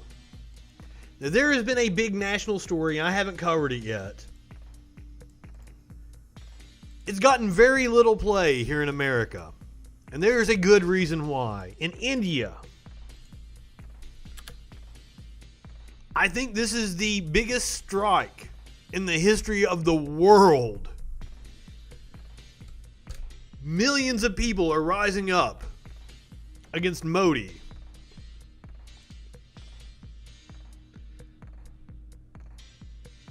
Now, what I have seen has framed this as being just farmers. And in the video we're going to watch, they say it's a few thousand. I saw the number somewhere like 2.5 million people are striking in India. Now, Modi, big fan of Donald Trump. Had him over in the country 2018? Maybe last year. No, it was earlier this year. I'm sorry, time is dilated. It was earlier this year because the coronavirus was already going on. And Donald Trump took a lot of flack for having this big gathering at a soccer stadium in India. So let's get some international news perspective on exactly what is going on here. You want to make beats like this? Oh, I do. What are you on, the Fruity Loops? Where the government has invited farm union leaders to talks as thousands of farmers continue to block roads into the capital, Delhi. They are protesting. See how he said thousands? It's millions. Will leave them at the mercy of big corporations. Prime Minister Narendra Modi has said protesters are being misled by the opposition parties and that the laws will actually benefit them. These 20,000 farmers aren't going anywhere. Their trucks and tractors are blocking major highways near India's capital. Now think about it. Why would the American media not want to cover something like this? Especially at a time like this, when our Congress is at a stalemate. Each of our tractors is loaded with rations for up to 4 months. Until the time the government reverses these new agricultural laws, none of us will go back. The farmers feel their livelihoods are under threat. New laws mean the government will soon stop buying grain at guaranteed prices. The farmers claim that could leave them at the mercy of corporations who won't pay enough for their crops. India's Prime Minister is trying to placate the groups because their protests are causing disruption and threaten to cost him politically. I want to tell the citizens and farmers from the banks of the river Ganges and the holy city of Varanasi that we are working with intentions which are as pure as the water of the river Ganges and without any as pure as the water of the river Ganges. I do believe that river is one of the most polluted rivers in the world. So maybe he's right. Tension of betrayal. Modi's government says the laws give farmers the freedom to sell their crops to private buyers rather than through the state. They insist the laws will drive up prices, but the farmers remain... Yeah, because capitalism works everywhere else. We have always suspected the government's intentions because they have become a slave of the corporations. They want to turn us into their slaves as well. The farmers' protests have been going on for months, since Parliament passed the new laws in September. But they only caught the country's attention in recent days, when thousands of farmers clashed with police. Security forces used tear gas and water cannons to prevent protesters from entering Delhi. They were stopped just outside the city. But they're now determined to camp out for the long haul. Well, for more of this story, let's bring in DW's. We are in desperate need of a general strike in this country. We need a rent strike. We need people to stay home, not just for better working conditions, but to try to get this virus under control.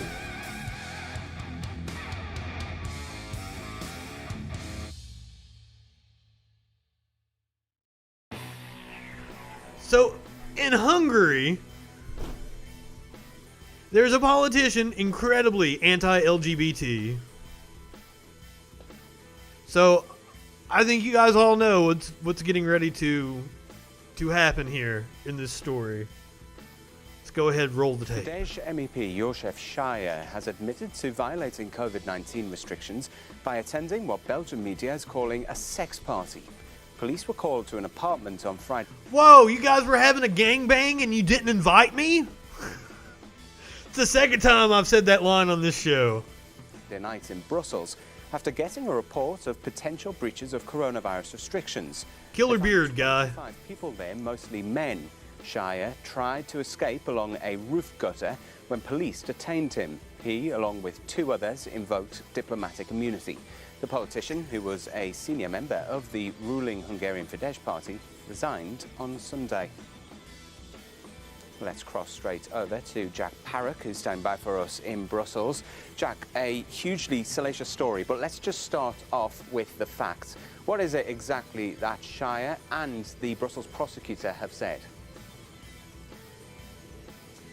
Good evening, Oliver. Indeed, it has been a breakneck speed paced day of news coming out on this story today. I think the easiest way to do it is to start at the most recent and then we'll work back. So the most recent information we've had is a statement from the Brussels police, who've obviously been inundated with news, where they confirmed that they had contained and found Mr. Schaier. They only quote his initials, but we know from his statement that he's confirmed it's him, that he had an At least he admitted to it. And that now they're waiting for the European Parliament to waive his immunity in order to continue prosecutions. We also know from that statement that 2 other people who attended that event in central Brussels on Friday night invoked diplomatic immunity. So lots of people are now starting to question who those people were. Now, earlier in the afternoon, Mr. Schaier himself released a statement to say that he was at the party, that he apologizes to his family, to voters, to colleagues for attending this party which broke COVID-19 rules. He says that he did indeed have an ecstasy pill on him, but that he was not aware of it and that he believed that it was planted. Sure. It was not his. On the story broke this morning. Belgian media started reporting that an MEP had attended such a party. On Sunday, Mr. Schaier had quit his position after 30 years sitting as a politician, and quit his position in the European Parliament. This event, the party that we're talking about, took place on Friday night, Oliver. József Schaier is a close ally of the Hungarian Prime Minister Viktor Orbán, a man who is known for his very conservative views. So this whole episode must be putting Schaier in a very difficult political situation. It's putting There was another politician in California that went out, like, was it a councilwoman? Went out after she voted against outdoor dining and then went out and got caught. I mean, hey, this is another thing that if the federal government doesn't step in and provide aid to people, it is immoral to try to tell businesses to close unless you're going to help them. But there's not going to be any help with Trump and Mitch McConnell at the heads of the federal government. So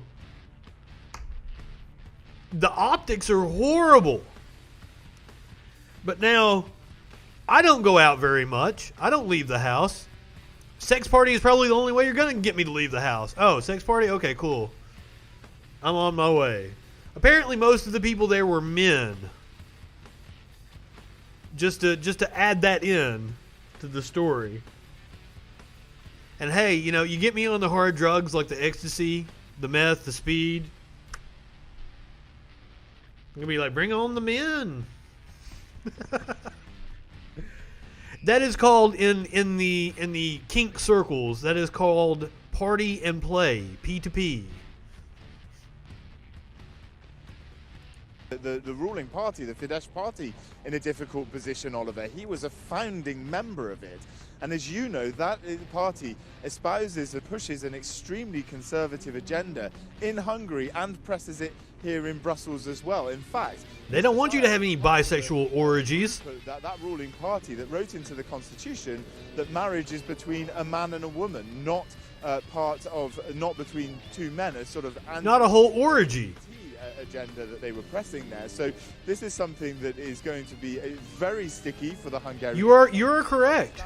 Official media agencies in Hungary haven't quite been reporting this story as yet. I bet. The question is, what will happen to him? Will the European Parliament release his immunity? And also, because we don't know who those two other people are, Viktor Orban is bordering on being a dictator in Hungary. will there be other senior politicians here in Brussels who get embroiled in this scandal? Yes, exactly, Jack, because with those other two diplomats so far unknown, it does seem like the story still has some go in it. What can we expect? See, that's another thing about diplomatic immunity. Don't you have to be in a country on official business, recognized as a diplomat, in order to claim diplomatic immunity? Not just I drove over to Brussels to have a sex party. But I don't know how laws in the EU work.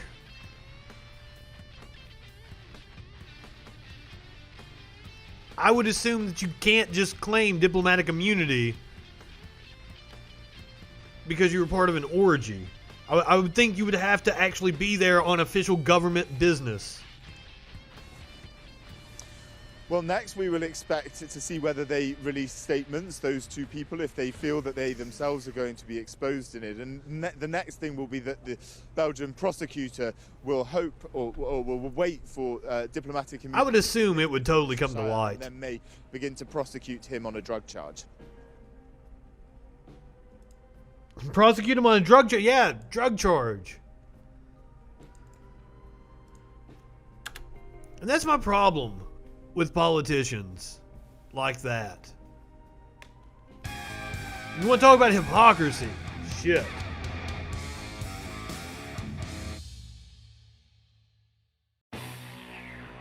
So now, speaking of fraud in Georgia, let's see what this Florida attorney has to say about his game plan for the Georgia runoff. On January 5th, in Georgia, we will become Venezuela. We will make Venezuela look like a shining star on a hill. It's that bad. And you all know it, and I'm certainly... Yes, to trick people into thinking the election was another day. They did all kinds of dirty tricks in North Carolina in a vote-buying scheme. They had to throw out a congressional race. And one of the operatives, his daughter, after he died, his estranged daughter went to his house, found his hard drive, which had all these documents about how Republicans rig elections. It's insane. And it's projection. Accuse the other side of what you're doing. Repeat the lie enough. It's all Nazi shit.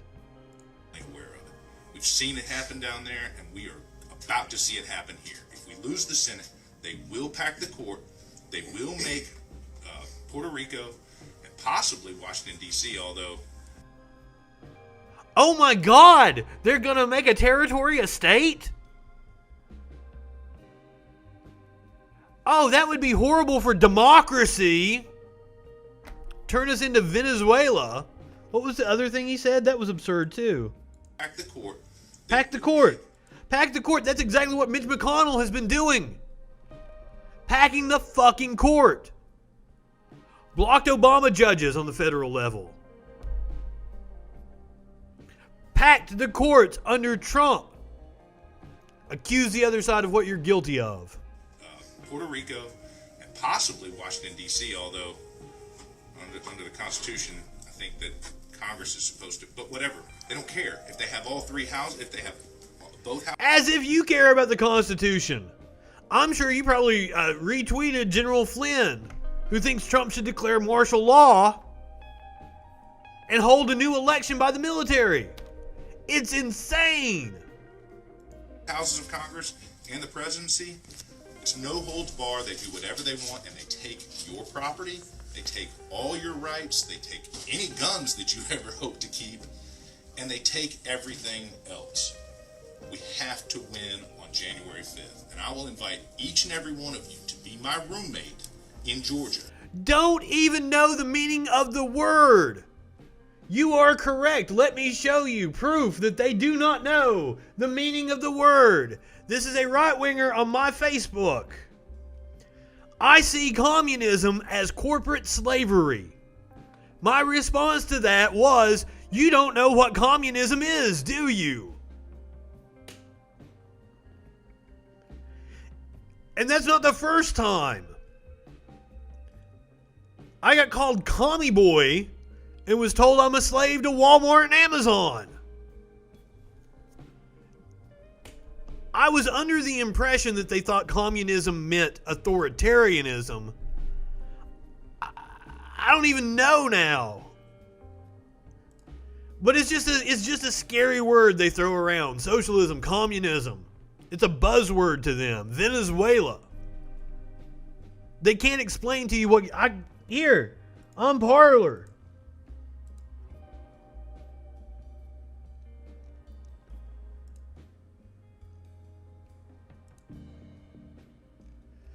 It's horrible.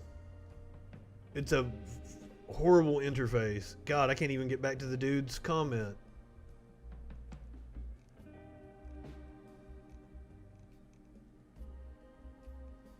I probably am annoying and stupid.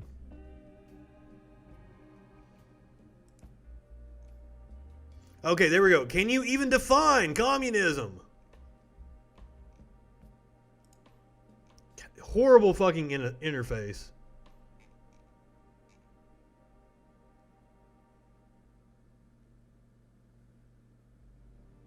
You want the narrow economic definition. Communism is so much more. No, it's not. It's an economic system.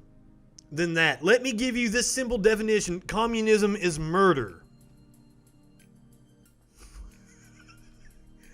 God damn. But hey, you know what I always say? Right-wingers are morons. And don't get it twisted. That's the flag that's behind me. People come into my stream sometimes and are like, you have a Gadsden flag behind you? No. You can get the t-shirt at the FREAKIN shop. I'm moving to Georgia. I'm changing my voter registration right now, and I'm inviting 2 million people to be my roommate if they want. We'll make room for you at the dinner table, but we have to win that election in Georgia. And so I'm moving to my brother's house in Hiram, Georgia, and I'm registering to vote. And we are going to win that election in January. And that's what needs to be done. If you don't want to do it, fine. You might as well move to Venezuela now, because get used to that lifestyle, because that's what's coming. We absolutely have to hold the Senate, and we have to start fighting back. And we have to do whatever it takes. Start fighting back! Your address for the next 2 months, so be it. I'm doing that. I'm moving to Georgia, and I'm going to fight. And I want you all to fight with me. So there's your good example of voter fraud. Shit.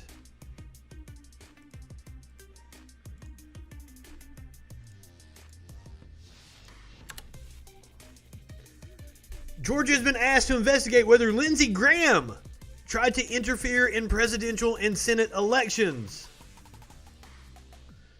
The former U.S. Attorney for Atlanta has asked the Georgia State Election Board to investigate whether U.S. Senator Lindsey Graham, a Republican, of course, I can't believe he won, whether U.S. Senator Lindsey Graham committed a criminal act when he called Georgia Secretary of State Brad Raffensperger in the days following the presidential election. In exchange, Raffensperger said left him stunned after he claimed Graham asked him to throw out some ballots.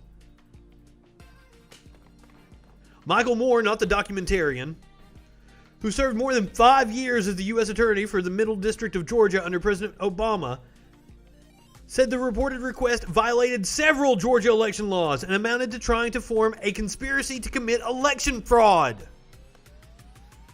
Every instance of fraud we have found in this election has been from right-wingers.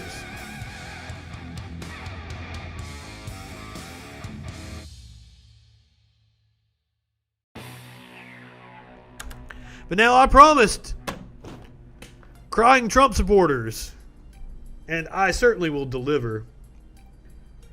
Michelle Dawson, a pro-Trump councilwoman in Yakult, Washington, recently went viral for the tearful rant. She posted her tearful diatribe after her husband was fired for harassing a journalist at the so-called Million MAGA March held in Washington, D.C. Now, she took her video down, but lucky for us, someone on Twitter posted it and actually edited it and interspersed her husband's behavior that was caught on video at the MAGA rally. So, let's check this out. The video that was made is probably not my husband's best moment. What's up? How you doing, bitch? What he did, I'm not gonna say is not okay. Shit happens. Hey, yo, this is Portland Antifa Press. Right here, this bitch. The company that Jeremy worked 6 years for and worked his ass off for bet their knee to terrorists yesterday and fired him. Sorry, this is really hard for me. What's up, bitch? How you Please doing? don't step on my foot. Hi, bitch. How you doing, bitch? What's up? How you doing, bitch? Do not touch me. Maggot ass? I'm not touching you. Yes, you actually are. You definitely are, and I need you to stop, Don't okay? video me. None of your friends would I'm allowed to video. Okay, You're not well, I'm allowed to touch me. fucking be standing right fucking You absolutely here. are, but if you touch me, what's up, that's you not stupid okay. bitch? I'm bitter. I'm frustrated. I don't understand. I can't wait to see you in the... I'm sorry, ma'am. It seems like he's the bitter one. I don't understand. I can't wait to see you in the fucking lobby again. What's up? What's going to happen to me in the lobby? Antifa should not be winning. It will ruin your life. It's being turned into such an ugly thing. Keep recording, bitch. What are you gonna do? Please don't touch me. Oh, please don't touch me. Yeah, you actually are. Please don't touch me. I think the world needs to see the raw emotion of what Antifa causes. Please stop touching me. Oh, what are you gonna do? Oh my god. Wait a minute. Is she trying to blame Antifa for him being a fucking bully and an asshole? Also, like, I wonder how far she had her phone away from her, because, like, it seems like he's right up in her fucking face. What are you gonna do? Everybody has their breaking point. And I'm at my breaking point. Oh my god, you're gonna freak out. What are you gonna do? Tantrum stays over there. And Keep going, keep going, oh god. I'm an ex-drug addict. A little meth, a little Adderall. So you feel afraid right now? Hi, fuck Antifa. They actually... I don't even want to get out of my car. I just want my mom to just come to my car right now and hug me. Like, I just want somebody to come and save me from all of this. I really, as much as I want to laugh about this is sad. This is like one of the QAnon fucks that came to my page the other night. And, like, I'm calling them morons and like, oh yeah, zombie JFK Jr. is going to save the world and shit from the satanic pedophile ring. And this woman just breaks down and starts telling me about how she was abused and the fucking QAnon community welcomed her and stuff. I can see that. I crocodile tears and shit, but, like, these people have genuine mental issues, and I don't want to, I mean, I do want to mock them. Especially when you've got a fucking sweater on, a hoodie, Trump 2020. I don't even, that's a 2, and then I don't even, it doesn't even say 2020, does it? I have no clue what the bottom part says. I just, like, there is something wrong with these people.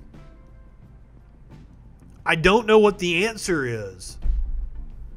I get a lot of flack. Like, people come to my YouTube channel. They're like, you're never going to win anybody over calling them morons. It's like, it doesn't matter if I call them morons or if I go to their page and, like, I'm nice and present a logical argument with evidence and I'm polite about it. I'm still going to get called libtard, cuck, snowflake. It doesn't matter how I present my argument. So I just break down and call right-wingers morons. But there is... I believe she is at her breaking point. I mean, Her husband lost his job, but it's his, like, that's another thing. Right-wingers love to tell me they're the party of personal responsibility. When they say personal responsibility, of course, they mean people shouldn't get welfare, which isn't even a program anymore. They shouldn't get food stamps, yada, yada, yada. They don't mean they actually take personal responsibility for their actions. They're bigger snowflakes than anybody. Just like Trump. I won. I honestly don't know what the answer is to deal with these people. I'm open to suggestions. At this point, I don't care if somebody's like, oh, you're a councilwoman, you shouldn't be doing this shit that you should be doing, that you're doing, because you know what? And like, I'd even forgotten that she was a councilwoman. Holy shit. She serves. She's in office in that community. That's scary. Please, if you are listening to me right now and you know somebody who would be a good candidate, make them run. Talk them into running. I've tried to get several of my friends to run for office. We need to get these fucks out of there. The problem is people on the left, like, I have talents that are marketable. I don't need to do politics to make a living. I just feel like I have to do it right now. I have to address this shit. So we need to get more leftists, even more centrists into office, because this woman is batshit. I'm just kind of done with everything at this point. Then resign, please.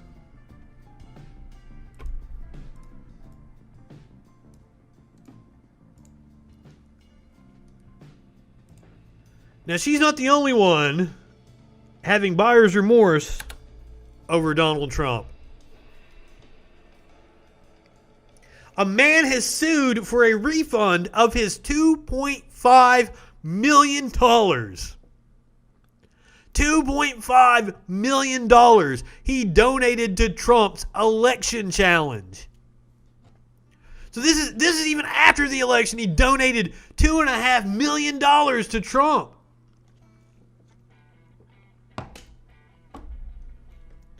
You are exactly right. And that was the thing that pissed me off. My congressman is one of the biggest idiots in Congress. His name is Mo Brooks. You may have heard of him. He got on the House floor and said that there's a war on white people. He said that the rising ocean tides are caused by rocks falling into the ocean. Dumb fuck Mo Brooks ran unopposed. And I am not going to let that happen. Even if I have to run a joke campaign where I have signs that are just like, Mo Brooks is a dumb fuck, I'll run against him. And honestly, I might win. Just somebody standing up to these idiots and saying, hey, this guy's a dumb fuck, and inject some honesty into the conversation, I might do better than people would ever imagine. I would love to be a politician. I've always put it off because, hey, I'm on video saying every offensive word under the sun. I have a history of being arrested for pot use. Never in a million years would I think that I could run for office. But hey, after Donald Trump became president, as much crime as he's committed, fuck, I might actually just give it a go. Mo Brooks, I'm coming for you, motherfucker. But I will say, I know Mo. I've been in the media for 20 years. I was running production for a TV station. I was the floor director, and Mo Brooks was a guest on one of our political shows, and Mo actually complimented my fingernail polish. He was super nice to me. He's still a dumb fuck, and he needs to be unseated.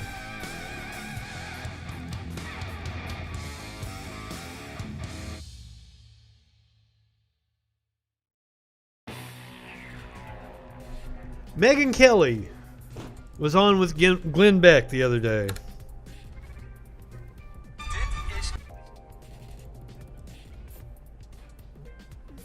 This was posted 2 days ago.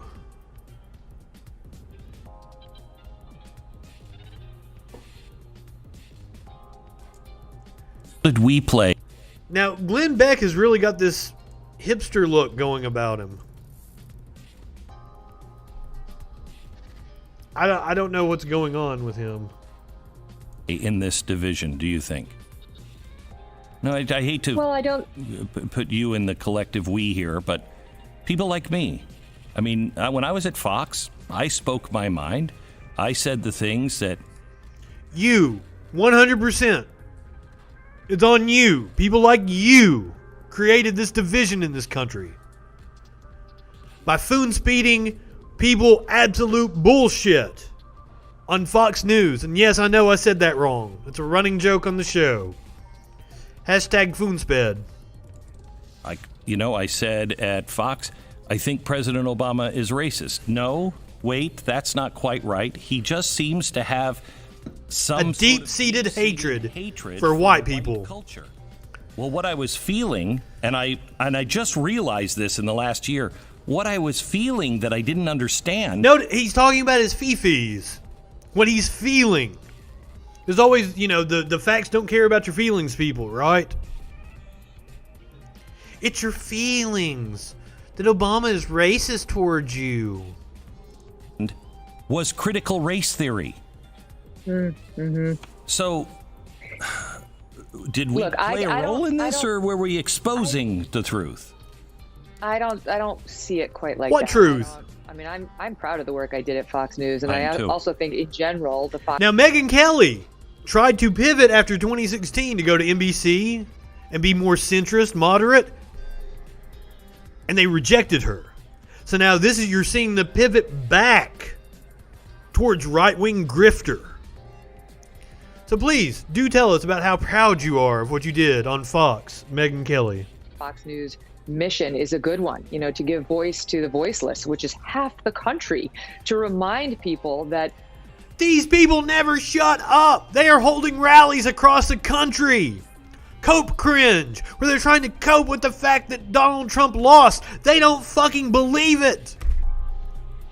These are the same people that were cheering at the Rudy Giuliani press conference we played earlier. Never shut the fuck up. They're all over Parler. Glenn Beck never shuts the fuck up. Give a voice to the voiceless. My God.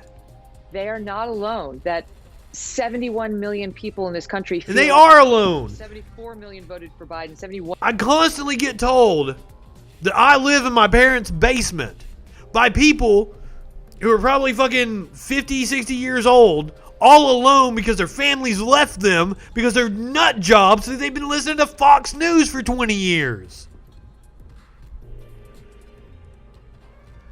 It's insane.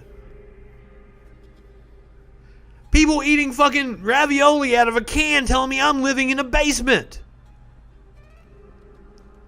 Right-wingers are fucking morons.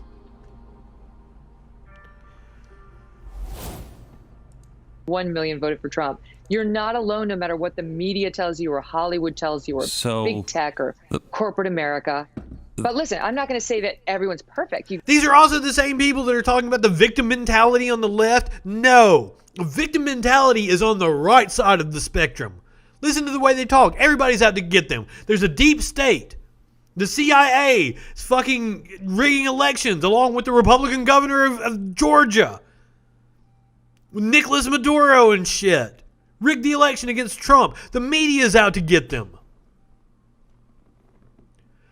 These people wouldn't have a personality if it wasn't for the victim mentality that they're always espousing. They're a victim because Obama was president. That's literally what these two are talking about right now. You go on TV, and the nature of cable is a little freewheeling. Yeah. Sometimes you say things that aren't perfectly well phrased. Yeah. And the beauty is you can go on and clarify or apologize if you feel you need to. And that's all appropriate. What's not appropriate is trying to ruin someone Correct. for having one of those moments. That's what the other side does. Correct. The quote left, capital left, the established media that want to make themselves feel better as though they've never made and never will make a mistake.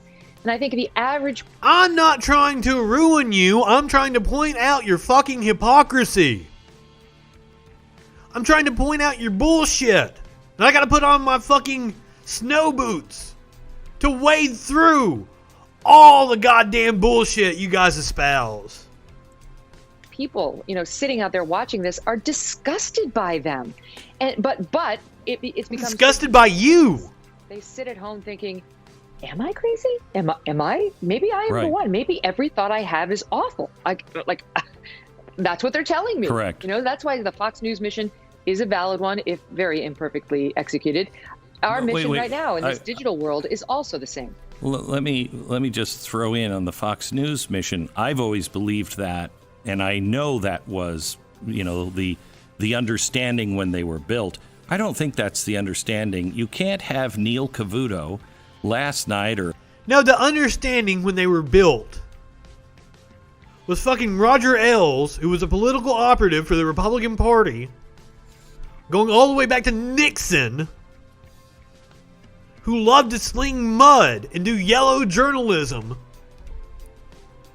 They wanted to create an entity that was a propaganda arm of the Republican Party. That was their mission. To try to demonize the other side.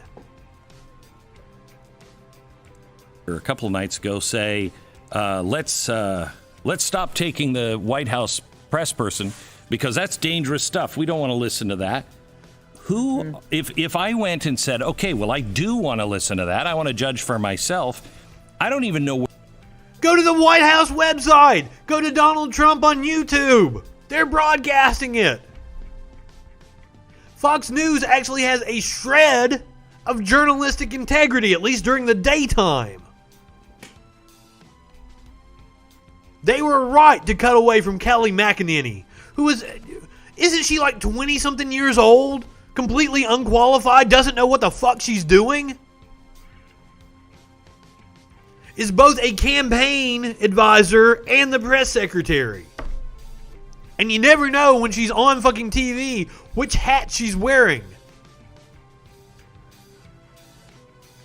I didn't think this video was going to get me riled up like that. Where I would go to get it, but I know that if I got it and reposted it, I'd be demonetized or I'd be throttled by one of the social medias. Mm-hmm. What happened to this? You run a website! You run a website! You have no right to be on Parler, Facebook, YouTube. There is not a right to be hosted on a platform. It's not censorship, you dumb motherfucker. Glenn Beck's smart enough to know this. But he's also a grifter. God, I can't believe Samantha Bee had him on. I lost so much respect for her. I've always really enjoyed her work. Had him on. Talking about how we have to heal the divide and blah, blah, blah, blah, blah. Fuck off. And he's back to doing the same fucking thing because he couldn't make money off of the MSNBC types. The Lincoln Project sure as shit did, though. This idea that there is no church, there is no Catholic Church saying, no, the world is flat. Right. Where's the other side? We can't express it now. Well, I agree with that. I mean, I tweeted out about this. I thought that was wrong. And I thought it was wrong when the network news anchors interrupted Trump. You want to fact check the president? Great. That's what a journalist should do. I have no problem with that. You wait until he's offered whatever statement it is he has to offer. Correct. You're not, Why? You're not the papa. You're not the daddy of the viewer, right? You're the news anchor. You don't get to interfere. No. They are the platform that is hosting the content. That is absolutely their job. Jesus. Here in that relationship between the president and the people. And if we want to open that door, Glenn, where's that going to end? You know, I tweeted out, can you imagine if we had done this when we knew? By the way, that's a slippery slope argument. A lot of people use the fallacy wrong. If someone says, well, where will it end? They are almost certainly committing a slippery slope argument. Well, if we fact check the president during his press conference, where does this end? We're going to be censoring everybody. That's a slippery slope fallacy. Knew it was untrue that if you like your plan, you can keep your plan. If you like your doctor, you can keep your doctor. Do you have any idea how many times I could have interrupted Barack Obama? Me too. I could have pulled him off the air so many times to say, that's not true. And guess what? They did. That's really dangerous. Right. Because Kayleigh McEnany, worst case scenario, is undermining your faith in the electoral process. Barack Obama is going to take away your health plan and your doctor and actually put lives at risk with that lie, which at the time... Oh my God! True. We just didn't know if he knew it was untrue, so I never called it a lie. And then the reporting came out. He knew it was untrue, and that's what leads me to say it was a lie. And he knew it was a lie when he did it, and we let him tell it. And then we bet that just about as well as we bet your wins on the bingo cards. Right. These people are up their own asses whatever, so can't find anything about them. I'm like, hey, where are you guys from? Where y'all from?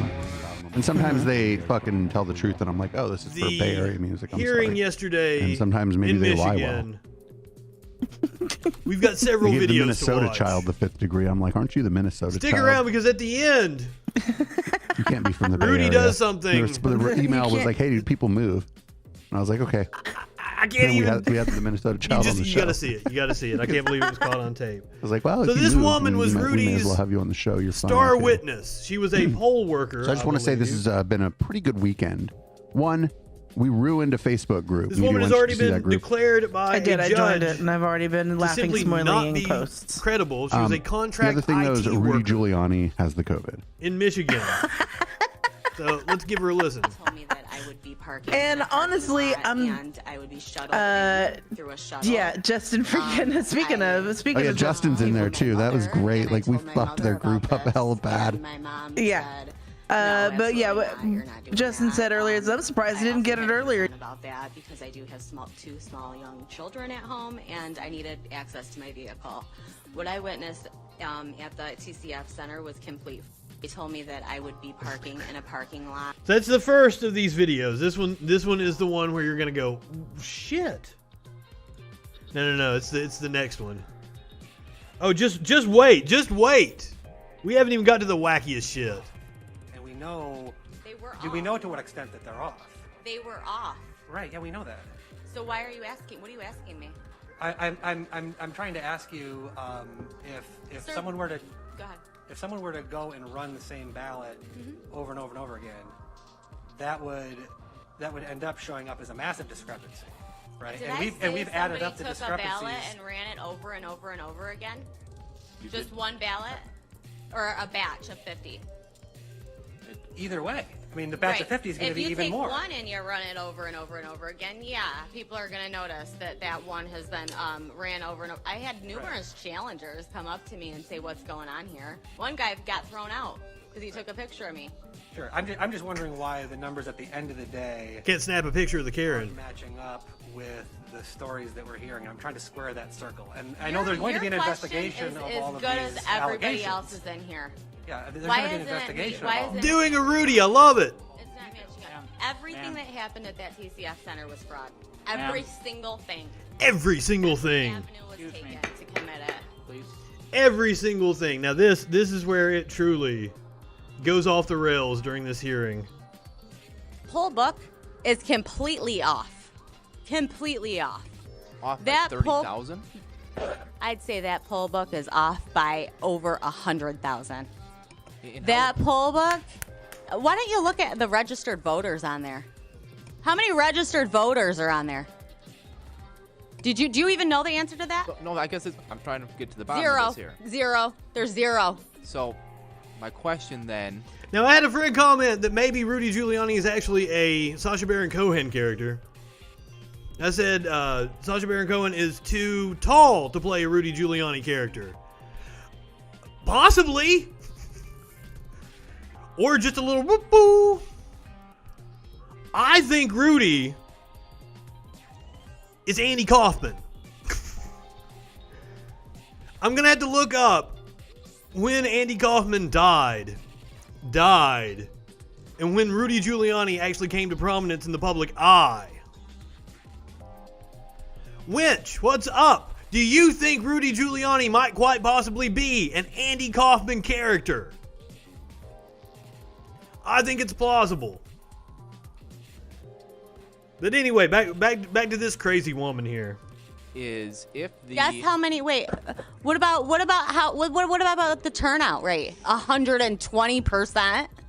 Let's let Representative Johnson ask his question, please. So the poll book number. What she's referring to, I think it was Sidney Powell that put it forward. That there were like 125% in a county in Michigan, but she was actually citing a county in Minnesota, and that's why the numbers were off. But of course, you throw a lie out there and it just continues to travel. I don't know so much that it's an insult to Andy. If he was able to pull it off and play as Rudy Giuliani for what, 30, 35 years? I think that would be a boon for Andy Kaufman. There's two things that could happen here. Either the poll book number, if ballots were counted multiple times, there's two options. Option number one is that the poll book numbers are not going to match. They don't. The actual. Not by thousands and thousands of votes. That's not what we see right now. Take a look again. Take a look again. Option number two is that they essentially were filling in names of people who didn't vote. Dead people too? So is that... Dead people too? Is this Rick Scott's illegitimate son or nephew or some shit? Or is that racist of me because I think all bald white men look alike?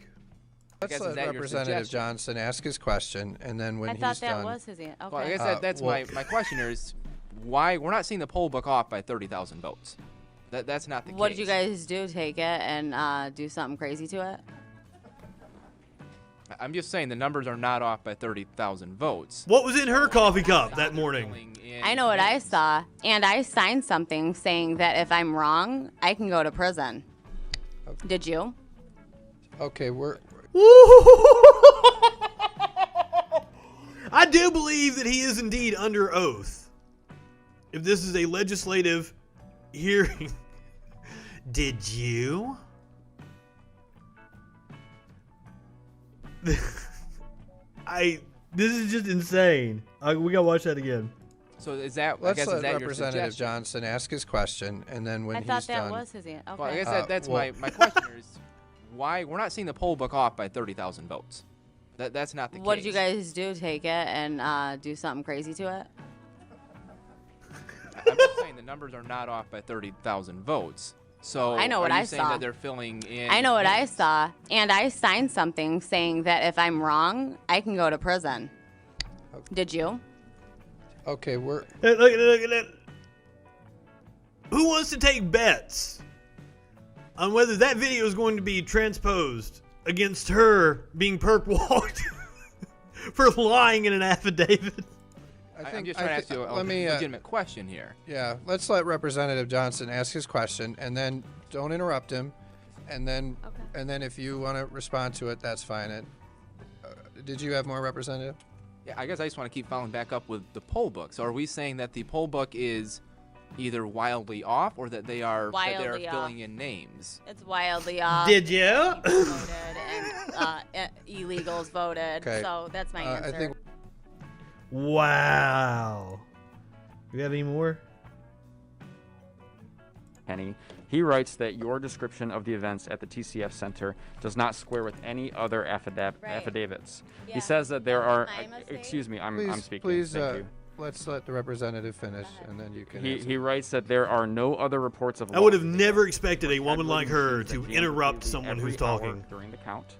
He also writes that neither Republican nor Democratic challengers nor city officials substantiate your version of these events. The allegations simply are not credible, is what Judge Kenny writes. So my question for you is... she wasn't a credible witness. You know, you're making claims here today that there's systematic fraud in what's going on in our elections. Are the courts also tied up in that fraud? They're part of the deep state. What I did by accident, okay? I gave Channel 7 an interview that they tied in to that and made me the witness that's uncredible. Guess what? There's going to be a couple behind me that are going to say the same thing I just said. And The witness before you was also proven not credible as well by oh the no, same she judge. wasn't, because She was. she wasn't even there. Representative Camilleri, let's let her. She wasn't there. Were you there? So I just want to understand. I don't know what exactly all the things that are being talked about there are, but can you tell us what you said today is the truth? Is that correct? Sir, I wrote a written affidavit. Yes, it is 100% true. Okay, and did. And how dare you question her? Absolutely. And behind me, you're going to hear a couple. Okay, and we'll hear And from them. let me just hopefully. state this. I was an IT worker on the stage. I was working with Dominion.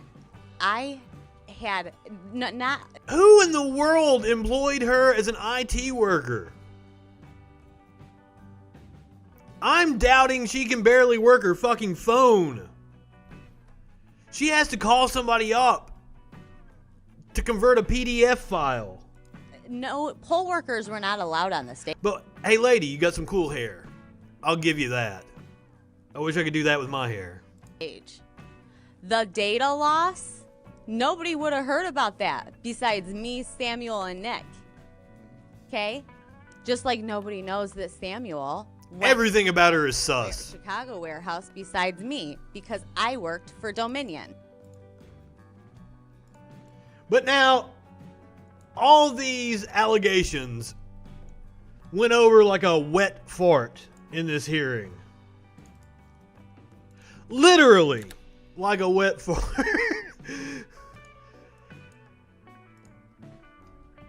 Pay very close attention to the woman sitting next to Rudy Giuliani. The answer, point of order. The answer that I gave you is they didn't bother to interview a single witness. Just like you, they don't want to know the truth. Well, you probably know the truth. The You can't handle the truth. What I gave you is they didn't bother to interview a single witness. Just like you, they don't want to know the truth. Well, you probably know the truth. The You have a answer. point of order. The answer that I gave you is they didn't bother to interview a single witness. Just like you, they don't want to know the truth. Well, you probably know the truth. The You have a answer. point of order. One more The answer time. that I gave you is they didn't bother to interview a single witness. Just like you, they don't want to know the truth. Now, when I first saw that, I was like, "That sounds like it was edited in." But no. Look at her eyes. The answer that I gave you is they didn't bother to interview a single witness. Just like you, they don't want to know the truth. Well, you probably know the truth. The You have a answer. point of order. The answer that I gave. I could be being played here. He says this without editing.